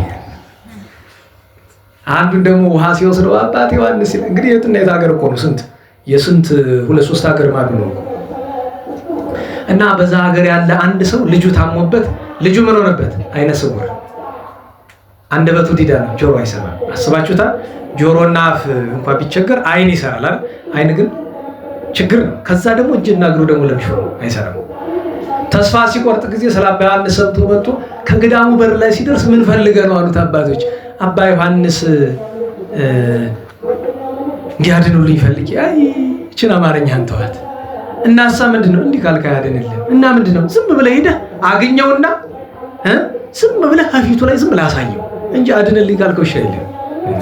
ወስዶ የአባት ግን የተጨነቀ አይደለም፣ እውነተኛ አባት ነው። ምን ሆነ መጣ ይዴ ልጅ ነው ሲሉት ኧረ አባት የልጅ አድነው። ግን አልጨከኑበትም። ምን አሉ? ልጅ እኔ አይሆንልኝም እና አላችሁ እኔ ምን አይሆንልኝም፣ ግን አሉ አይዞ ይድናል መድኃኒዓለም እሱ እግዚአብሔር ያድንልሃል። እና ሀዚያች ጎጆ ሄደ እደራበት። ኧረ አባቴ እባክህ ሂድ ስነግርህ ስማኝ፣ ሂድ እዛ እደራበት። ሂዶ እዛ ጎጆ ገባ እና ትንሽ አንዳንድ ነገር ሲያደርግ ቆይቶ እንቅልፍ ሸለብ አደረገው። በዚያ ሰዓት መጡ አይኑን፣ አፉን፣ ጆሮውን፣ እግሩን ጭድስ አድርጎት ያየ የለም። ሲነቃ አባትየው ምን ሆኗል? እዛ ሊጮ ሲል መነኮሳቱ ታው ዝም በል ሄደ። አስቡት ቅዱሳን እንደዚህ ነበሩ። ዛሬ ነው ያደርገውና መቼም እና እንዲህ ያለው ቅዱስ ሰው እዚያን ገና ዓመታዊ በዓሉ ነበረ። እግዚአብሔር ሁሉንም በረከት ያሳድርብን። 15 ደገኛው ሰማዕት ቅዱስ ሚናስ ትልቁ ሰማዕት፣ ተወዳጅ ሰማዕት፣ ፍጡነ ረድኤት፣ ገባሬ መንከራት። ያን ቀን ቅዱስ ቂርቆስ ልደቱ ይታሰባል። እናታችን እየሉት አባ ሚናስ ዳግማይ በጋብቻ ውስጥ አስገድደውት በድንግልና ኑሮ ኋላ ላይ ከጵጵስና የበቃው ያን ቀን ጾመ ስብከት ጾመ ነቢያት የገባበት ነው። ስለ ጾመ ነቢያት አልተነጋገርም፣ ገና እንነጋገራለን። አንድ ቀን ጾመ ነቢያት ነገር ወደፊት ምን እንነጋገር ነው የሚል ምናልባት ወይ ቅዱስ ዳዊት ቀን እንነጋገር ይሆናል። የዛሬ ሳምንት አካባቢ ማለት ነው። በ16 ታላቁ አቡነ አፍር ቅዳሴ ቤቱ ኢትዮጵያዊ አባታችን አባ ፊቅጦር፣ እንደዚሁም ቅዱስ ኪስጦስ ሰማዕት እናታችን ቅድስት ጣጡ ስትገረፍ ከአካሏ ወተት የወጣት የነበረች ቅድስት እናት፣ ታላቁ ንጉስ ቅዱስ አኖሬዎስ ንጉስ ሲሆን 40 ዘመን በውስጡ ምንኩስናን አድርጎ በድንግልና በንጽህና ኖሮ በደመና ተጭኖ አስቄጥስ ሂዶ አርፎ እዚያ የተቀበረው አባ ዳንኤል ቅጠል እየበላ ይኖር የነበረው ብዙ ታምራት የተደረገለት ቅዱስ አውሎጊስ ደቀ መዝሙሩ አባ ዮሐንስ መሐሪ ስም ይገርማል። አባ ዮሐንስ ወበየንተዝ ተሰምየ ዮሐንስ መሐሪ ይላል። ለምን ድሆች እየተራቡ እኔ ጥሩ ልብስ አልለብስም እኔ ጥሩ አልመገብም ብሎ ድሆችን ሲረዳ የኖረው የእስክንድርያው ሊቀ ጳጳሳት ማን ተባለ? ዮሐንስ መሐሪ። እንደማያደርገው ደግሞ ታውቁታለች፣ ተቃራኒ ነው። ስሙ ተጠርቶ እገሌ አረሚ ነው ሊባል ይችላል። አረሚ አይደል? እኛው እንደኔ ያለው ሰው እንደነ ስሙ እገሌ አረሚ ዳይ የተራበ ደልቡ የሚሆን ሰው አረሚ ነው የሚባለው። በ17 ታላቁ ሊቅ ቅዱስ ዮሐንስ አፈወርቅ ፍልሰቱ ነው። ደህና ዋላችሁ። ትምህርቱ እየጀመረ ነው ዛገና፣ እኛ ግን እየጨረስን ነው። እስቲ ቅዱስ ዮሐንስ አፈወርቅ የሚለውን መዝሙር ታስታውሱታላችሁ? እንዲሁ እሱ ብቻ እንደ ሳናመሰግነው ብዬ ቅር እንዳይለኝ ብዬ ነው። አፈወርቅ ቅዱስ ዮሐንስ አፈወርቅ አስተውለነ ለወልወድከ ደቂቀ አዳም። ቅዱስ ዮሐንስ አፈወርቅ አስተውለነ ለወልወድከ ደቂቀ አዳም ሰሚዐነ ተግሣጸከ ከመ ንድኅን እምእሳቱ ዘኢይጠፍእ ወእፄሁ ዘኢይነውር በሉ ይዞች ተግሣጸከ ከመ ንድኅን እምእሳቱ ዘኢይጠፍእ ወእፄሁ ዘኢይነውር። እንግዲህ አጥሩት እንጂ አፈወርቅ አንዲት መዝሙር ነው ያለችው እኮ እሷን መያዝ ያስፈልጋል። አንዲት ናት።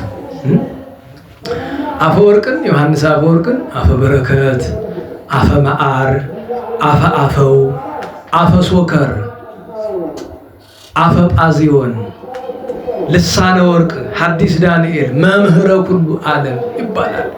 ርዕሰ ሊቃውንት ይባላል። ፍልሰቱ ነው የዚያን ቀን በ35 ዓመት ለእኛ ፍልሰቱ ነው። ግብፃውያንና ምስራቃውያን ግን ረፍቱ ይላሉ እነሱ፣ እኛ ደግሞ ፍልሰቱ እንላለን። ያን ቀን እናታችን ወለተ ጴጥሮስ ስለ ቅዱስ ወለተ ጴጥሮስ በዚህ ሰዓት ምን እናገራለሁ? በጣም በነገራችን እንዴት ዋላችሁ? እናታችን ወለተ ጴጥሮስን ቅዱሳት አንስት ጠሯትና እባክሽ ነይ ይህን ስዕል አድኖይልን አሏት። የማን ስዕል ነው? የእመቤታችን ስዕል አድኖ ምስለ ፍቁርነ። ከምን ያገኛችሁት? ከግብፅን ያመጣ ነው። እና ስዕሉን ስታዩ በጣም ነጭ ፈረንጅ አይደለም፣ ጥቁርም አይደለም፣ ድብ ያለው በትክክል እመቤታችን ትመስላለች ብላለች። ቅዱሳት አስደንግጠው መቻ የተሻት ነው ብሎ እሷም ደነገጠች መልሳ። እኔ መቻ እየዋልኩኝ ትመስላለች ያልኩኝ ጅረት ለምንድን ነው እንደዛ የምትል? እመቤታችን ዘወትር እየመጣች ታነጋግራታለች። ስትጸልይ ቆይታ ልትሄድ ስትል ልብሷን ስዕሊቱ ዘርግታ እጇን ጉትት ታደርጋታለች። ቆይ ትንሽ ትላታለች።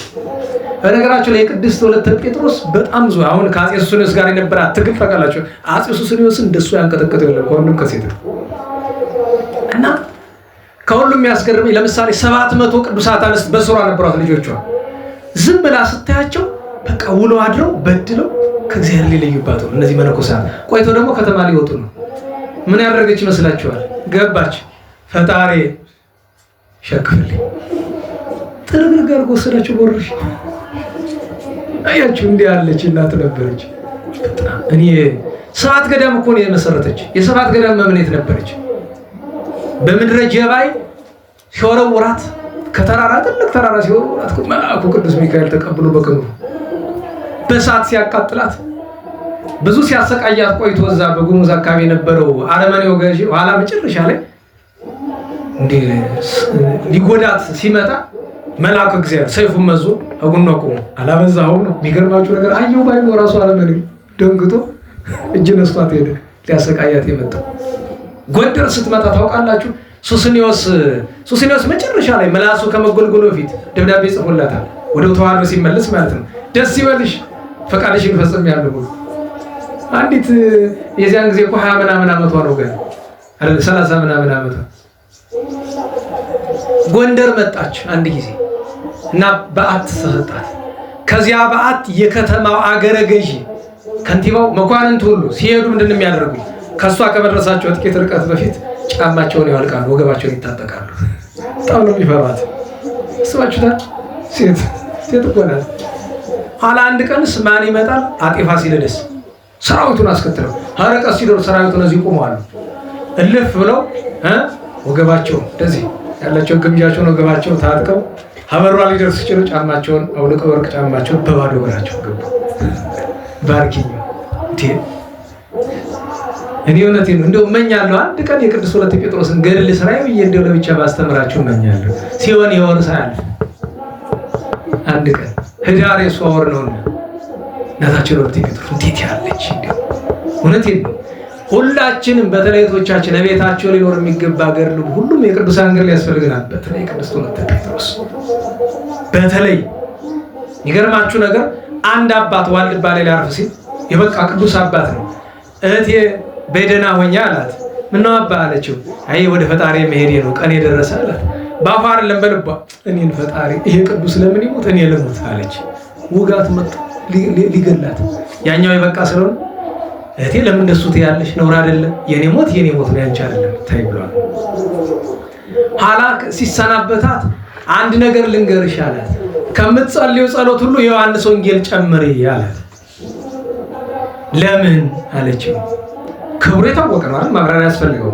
የዮሐንስ ወንጌል የሚጸልዩ ሰዎችን የእግዚአብሔር መልአክ የብርሃን ጥላ ሲዘረጋላቸው የብርሃን ምንጣፍ ሲያነጥፍላቸው አይቻለሁ።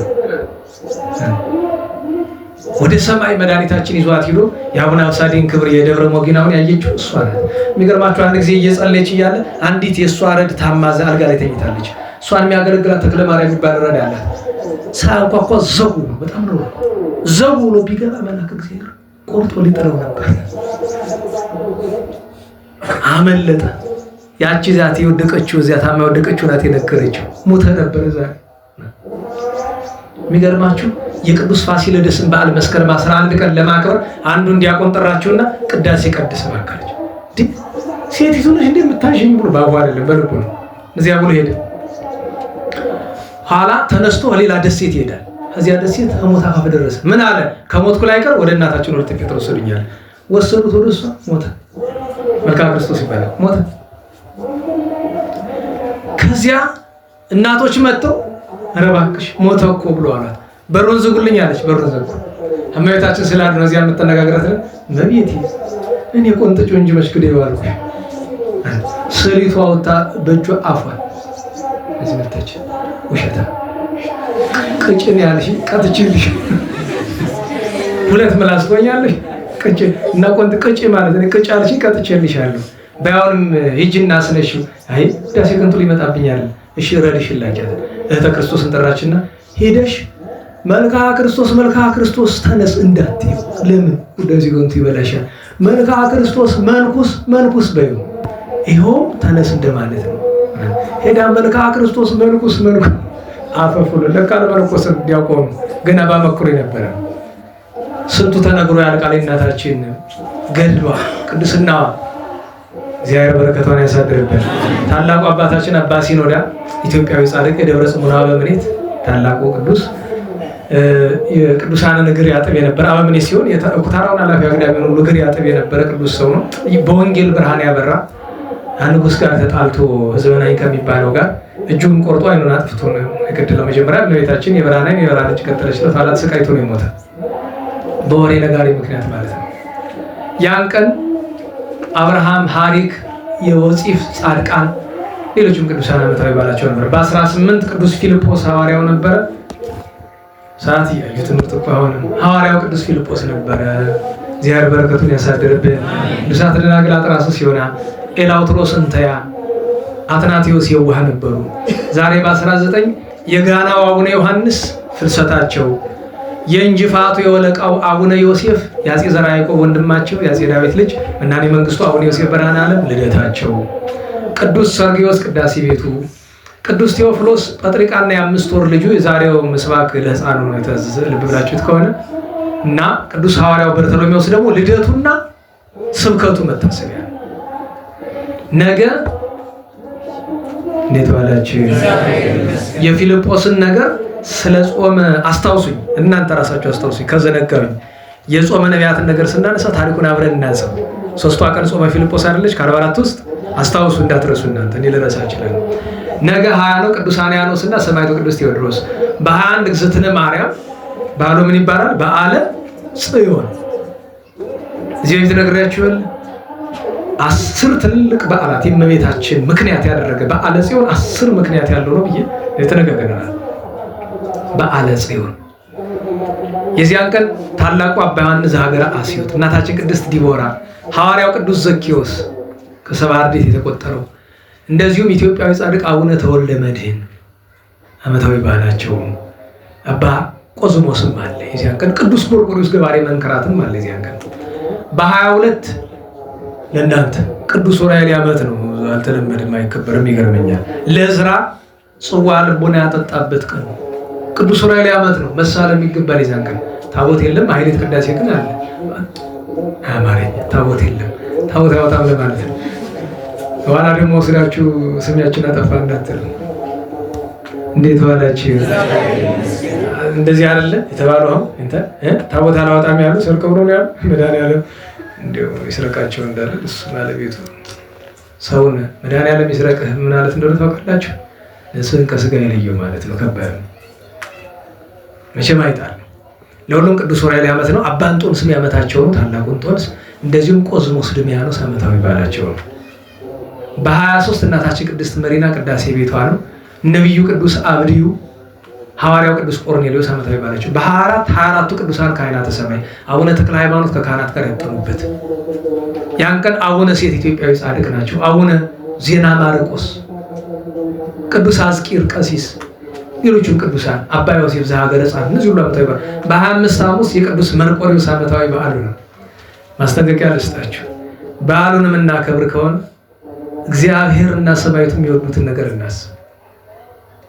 እኔ የሚገርማችሁ ነገር አንዳንድ ጊዜ የምመኘው ነገር ታውቃላችሁ፣ በዓል ሲመጣ የሚታሰብ ስለ ገቢው ነው አይደል? ወጣቱ ደግሞ ቤተክርስቲያን ስለማደመቅ ነው። ቤተክርስቲያኑ ብታደምቁት ሰማዕቶችን ታክል ደስ አይልም። ሲወርድ ሲመጣ የሚመጣላቸው ጥቂት ሰዎች ናቸው ያሉት። እነሱም ለፍቅሩ የሚሳሱ ናቸው። በቃ ገብቷቸዋል። ቅዱስ መርቆሬዎስን በሰንደቅ ዓላማ መጥራት አትችሉም። ሰንደቅ ዓላማ አያስፈልግም አይደለም፣ እሱ ያስፈልጋል። መንፈሳዊ ግን ይቀድማል። እና ምኞት ምን መሰላችሁ? ለምሳሌ ክብረ በዓል በሚሆን ጊዜ በዛ ቀን የሚገባውን ያክል ገቢ አስልቶ ደህና ዋላችሁ ሙሉ በዓሉ መንፈሳዊ ብቻ እንዲሆን ከገንዘብ እንዲለይ ማድረግ። ያንን ገንዘብ ሰብስቦ ለቤተክርስቲያን ሰጥቶ ለምሳሌ መርቆሬዎስ በዓል የሚገኘው ገንዘብ እንዲሆን 50 ሺህ ነው ከተባለ ወይ 100 ሺህ ነው ከተባለ ያንን ገንዘብ ሰጥቶ በቃ ሙሉ ትኩረቱ መንፈሳዊ በዓል ላይ እንዲሆን ማድረግ። ገንዘብነት ቀርቶ በዓላት መነገጃ እንዳይሆን ማለት ነው። በ25 ቅዱስ መርቆሬዎስ ታቦት ነው፣ ወላጆቹ ናቸው። የዛሬ ሳምንት የምንገናኘው በ26 ነው የሚሆነው። አቡነ ሀብተ ማርያም ታላቁ ዕረፍታቸው፣ አቡነ ኢየሱስ ማዛይቅ፣ አቡነ ሰላማ ዓመታዊ መታሰቢያ በዓላቸውን የዚያን ቀን። ሰማዕታተ ናግራን ትልቁ በዓል የዚያን ቀን። ቅዱስ ሂሩት፣ ቅድስት ዮስቴና፣ ሌሎችም ቅዱሳን ጎርጎርዮስ ዘደሴተ ሰንሲላ ዓመታዊ በዓላቸው ነው። ሁላችንም የዚያ ሰዎች ይበለን፣ የዚያ ሰዎች ይበለን። በከንቱ ጠሉኝ ላለው 2-3 አረፍተ ነገር ብቻ ነግሬያችሁ ይጨርሳሉ። እንዳልኳችሁ ያኛው ነው ተስፋ እየሰጠ እስካሁን ያቆየን። ይሁን መቼም ደግሞ አሁን በሳምንት አንድ ቀን ስለሆነ ትምህርታችን ለዛ ነው። እንዴት ዋላችሁ? ክርስቶስ መድኃኒታችን በከንቱ ጠሉኝ ብሎ ቅዱስ ዳዊት በከንቱ ጠሉኝ አለ አይደለም? በጎ ላደረግላቸው ሰዎች መድኃኒታችን ኢየሱስ ክርስቶስ በከንቱ ጠሉኝ ምን ማለት ነው? ጌታችንን አማላጅ የሚሉት ሁለቱ ስብሐት እርሱን እንደ ፈራጅ የማያምኑት ሁሉ የሚወዱት ናቸው የሚጠሉት በከንቱ ጠሉኝ። እመቤታችን እግዝእትነ ማርያም በከንቱ ጠሉኝ ትላለች። በከንቱ ትውልድ ይጠላል። የሚገርማችሁ ነገር የካዳት በመሳደብ ላቲ ስብሐት ጠልቷታል። እኛ በቤቱ ያለን ደግሞ ለክብሯ የማይመጥን ነገር በማድረግ ከሚያስደስታት ነገር በመራቅ የሚያሳዝናትን ነገር በማድረግ ከሚጠሏት ወገን እየሆነ ይመስለኛል። በከንቱ ጠሉኝ። ቅዱሳን ሁሉ በከንቱ ጠሉን ይላሉ። በዚህ ዘመን ያሉ እውነተኛ አገልጋዮች ይኸው በከንቱ ተጠልተው ሲሳደዱ እያያቸው ነው። ነገ ገና ብዙ ነገር ነው እና ስለዚህ በከንቱ ጠሉኝን ከዚህ በላይ ልሄድበት አልፈልግም። ለምን? ብዙ ጉድ ያመጣብናል። ይበቃል። መድኃኒታችን በከንቱ ከመጥላት በከንቱን ከመጠላት ያድነን። ግድ ከሆነ በከንቱ ከምንጠላ በከንቱ እንድንጠላ ያደርጋል። ለምን? ቢያንስ እሱ በከንቱ አይጠላምና ሰው ነው በከንቱ የሚጠላ። የእግዚአብሔር ቸርነቱ የእመቤታችን ጣዕመ ፍቅሯ የቅዱሳን በረከታቸው ይደርብን። ጾመ ለማበረከትም ያብቃል። ለምስጋና ነውስ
What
ቸር መድኃኒዓለም ፈጣሪያችን የእመቤታችን ወላዲተ አምላክ ጣዕመ ፍቅሯን ያሳድርብን።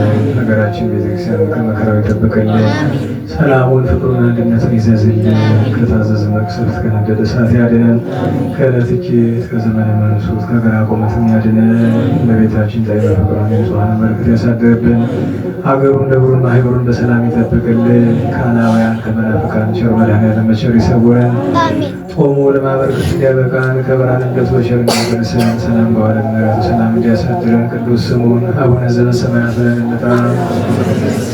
ይትቀደስ ስምከ ወትምጻእ መንግሥትከ ወይኩን ፈቃድከ በከመ በሰማይ ከማሁ በምድር ሲሳየነ ዘለለዕለትነ ሀበነ አበሳነ ወጌጋየነ ከመ ንሕነኒ ንኅድግ ለዘአበሰነ ኢታብአነ እግዚኦ ውስተ መንሱት አላድኅነነ እምኩሉ እኩይ እስመ ዚአከ ይእቲ መንግሥተ ወስብሐት ለዓለመ ዓለም። በሰላም ቅዱስ ገብርኤል ኦግዝእትየ ማርያም ሰላም ለኪ ድንግል በኅሊናኪ ወድንግል በሥጋኪ እግዚአብሔር ጸባኦት ሰላም ወርታቲ ማንስቶ ወርቁ ተፈሥሒ ተፈሥሒ ፍሥሕት ኦምት እግዚአብሔር ምስሌኪ ሳሊ ወጸልይ በረከም ኢየሱስ ክርስቶስ ከማይሰሪ ለመጣው ከማይሰሪ ለኪ ስብሐት ስብሐት ስብሐት ለመንፈስ ቅዱስ ጊዜ ዘፈሪ ወለዓለመ ዓለም አሜን።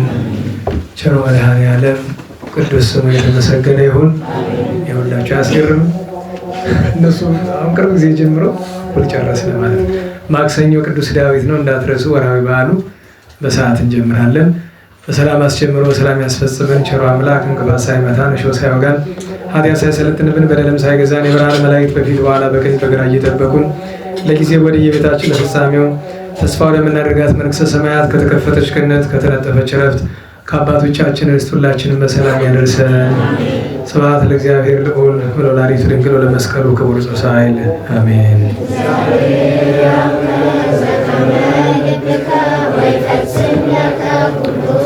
አሜን። ሰላም ያሳድረን።